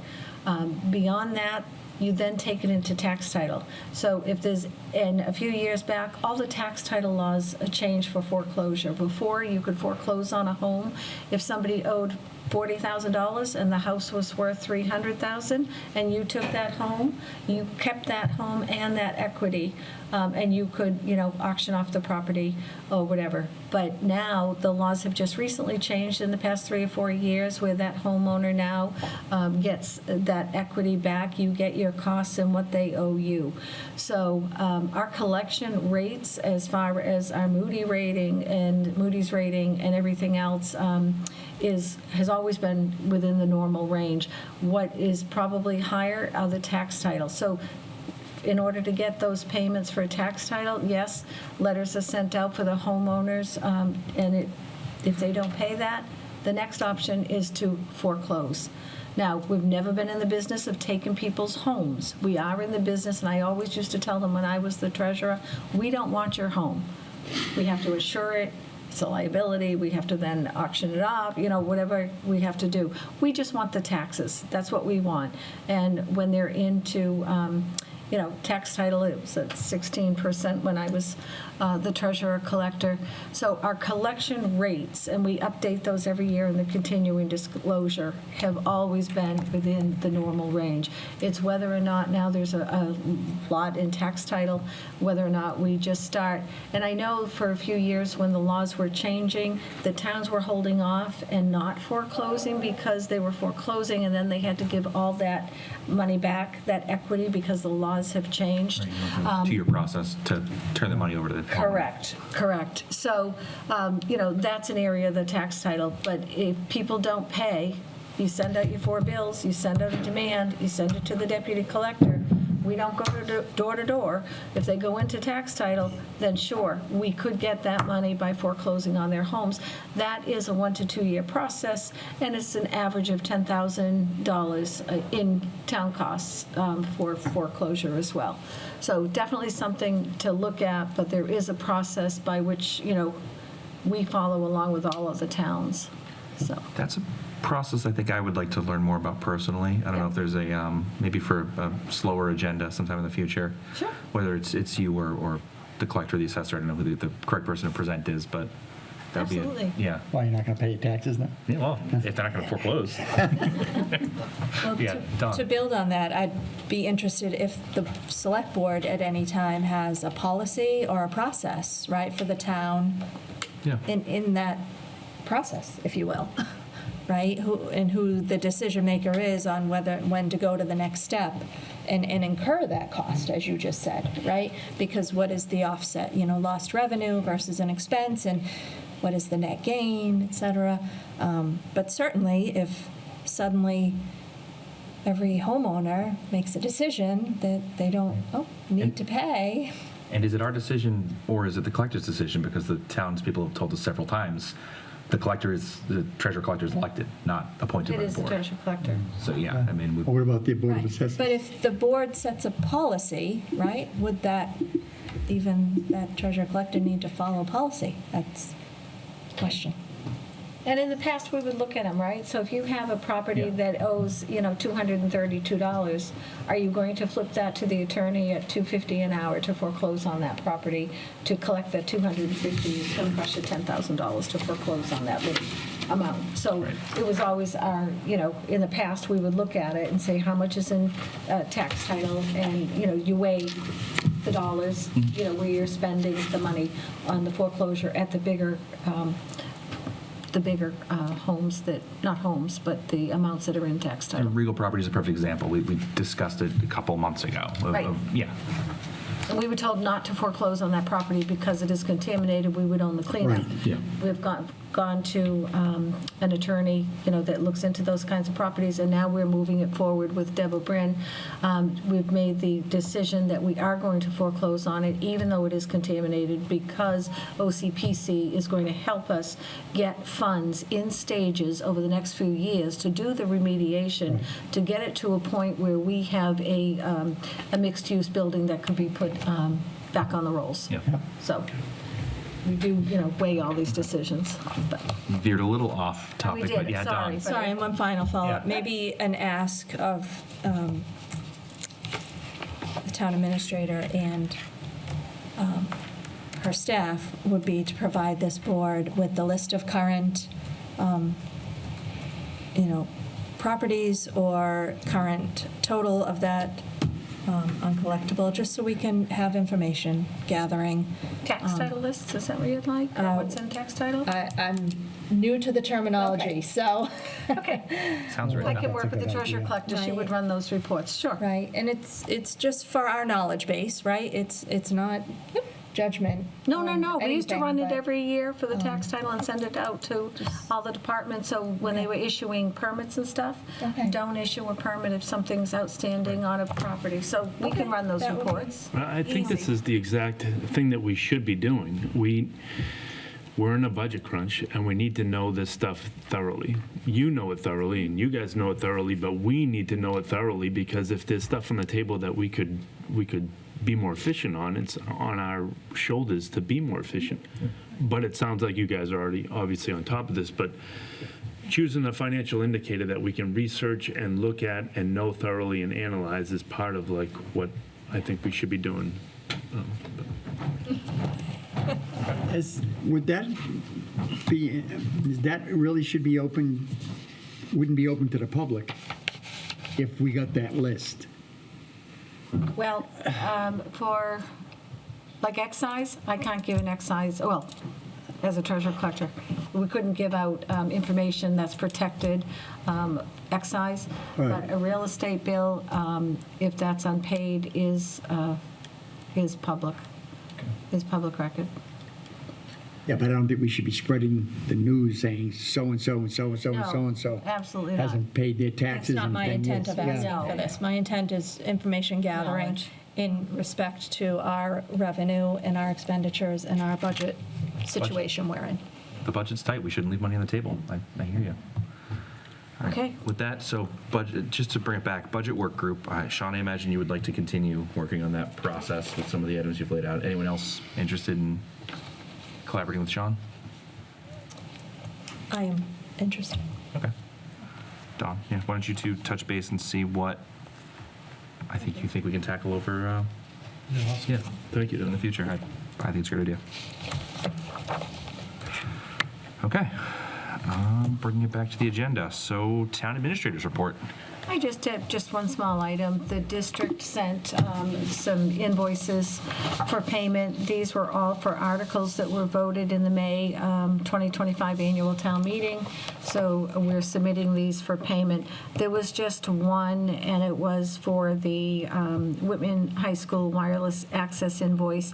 The invoice came in $491.43 over what was voted for the article. So I did let Matt Wells know, we can only pay out what was voted. And so that small difference there, I would think that we would just, if we have a special town meeting, we'll just add that as a prior year bill and get that paid. But I explained that we can only pay out, what we have. But, so this is good that some of these articles are, done and being submitted, and I'm working with Jen Argenti and Deb O'Brien weekly through the end of the year. We want to make sure that we close out many of our own articles, especially if there's small balances. That money wasn't meant to be tied up for many years. There are some technology, big items that have been longer than that, and Josh is, in the loop here with Jen and myself onto which ones we'll keep open. But my goal is I want to close out all of them that we can, so that that's freeing up money as well. I have a warrant structure question for you then. Would it make sense as, like the school district sends us a list of capital articles? I think in 2025 there were a couple of them. Would it make sense to do this as one warrant article so that if they have some that run over, some that run under, we can pay them? That's what I was just going to ask that. If it's Yeah. only 491 over, are there other articles that maybe came in under? Well, not And- without an action of town meeting, but yeah, I'm with you there. Then the I vote think might be there's a- just to move the surplus of one to the overage of the other. We may be able to look to see if there are any. No, you closed them I out. would think it would have to be a little bit more specific than just a variety. I mean, I guess if it was in the listing of the article itself, but I'll look into it. Well, I'm thinking if in the future they're voted School capital as- projects with a list, with one article. one article vote. And for then the we would have different one projects. pot of money so that, yeah, if they, yeah. Their quote had come in lower than what the actual price was. I think that's what happened. Right, and I explained to Matt that, for our capital, we get a quote early on, facilities director, the different departments, fire, police, whatever, and then they will always get, a more recent quote right before we go to town meeting to make sure that we have, enough, so. Yeah. Past quotes say we need something technology, and we put $20,000 towards a project that we needed, but it was only $18,000. So that $2,000, how long before we wipe it out? Well, that's it. I said that it shouldn't really be any longer than 2 years. Right.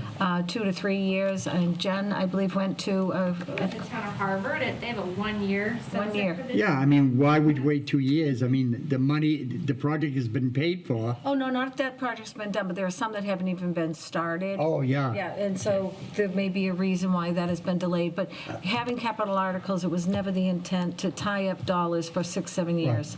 So it's really just some technology projects that are older, but anything with a residual where we've spent money, I definitely want all that kicked back, cleared out, and that will help with our free cash. Right, because if any money that we'll say the school has a project, we'll say like the parking lot, a certain amount of money we put towards the parking lot, right, and Hanson put towards money. But if in fact it didn't cost as much as they estimated, Right, that happens. that comes back to us, our portion of They it. have to certify. Right. They send us a letter of certification saying that the article is considered closed, and that can wash back. Right. So yes, But I that mean, does happen. they can't use it for anything else. No, Any department, right, they can't use it. it has to be for the stated purpose of Right. which it was, in which was Because voted. a lot of times if we have something that we want to get done and we appropriate the money, and if it's supposed to be done within the, a certain amount of time, if you wait 2 years, what cost $20,000 today, 2 years from now, it's $25,000. So, I mean, that's the issue, that's the argument I've always had with joint transportation as far as road projects. Yeah, and I think to the school's credit, I believe this capital request, been on the capital committee now for a couple of years, came in fiscal '24 the capital committee rejected it back to them and said, As a you're not backup. using E-rate, where's the backup? Like, and they Right. came back in 25 with a similar quote, but then divided it, they included E-rate and then divided it between the share between Whitman and Hanson appropriately. So to be off $400 is not that bad. No, it's Right. not that bad at all, and we'll certainly Yeah, we'll put get that them the on money. another. It's just a matter of how and when. Yeah. Right, right. Okay, and that's really all I had, because it's a big agenda tonight. Okay. All right, we need to move into 3 executive sessions. We are going to bypass the first executive session because that information needed for that didn't come in until late. So I need to seek a motion to enter executive session pursuant to Mass General Law, Chapter 30A, Section 21A2, to conduct strategy sessions in preparation for negotiations with non-union personnel, or to conduct collective bargaining sessions or contract negotiations with non-union personnel for the facilities manager, and then executive session pursuant to Mass General Laws, Chapter 30A, Section 21A6, to consider the purchase, exchange, lease, or real value of property if the chair declares that an open meeting may have a detrimental effect on the negotiating position of the public body. It's for the former DPW Administrative Building and the Camp Alice Carlton. And then a 3rd executive session pursuant to Mass General Law, Chapter 30A, Section 21A7, to comply with or act under the authority of any general or special law or federal grant in aid requirements, to review and approve executive session meeting minutes from March 10th, 2026, March 24th, 2026, and April 7th, 2026. Do I have a motion? So moved. Second. All right, roll call vote. Chrissy? Yes or no? Yes. Yes. Yes, Yes, yes. Don? Yes. All right, we are in executive session. We will return only to adjourn.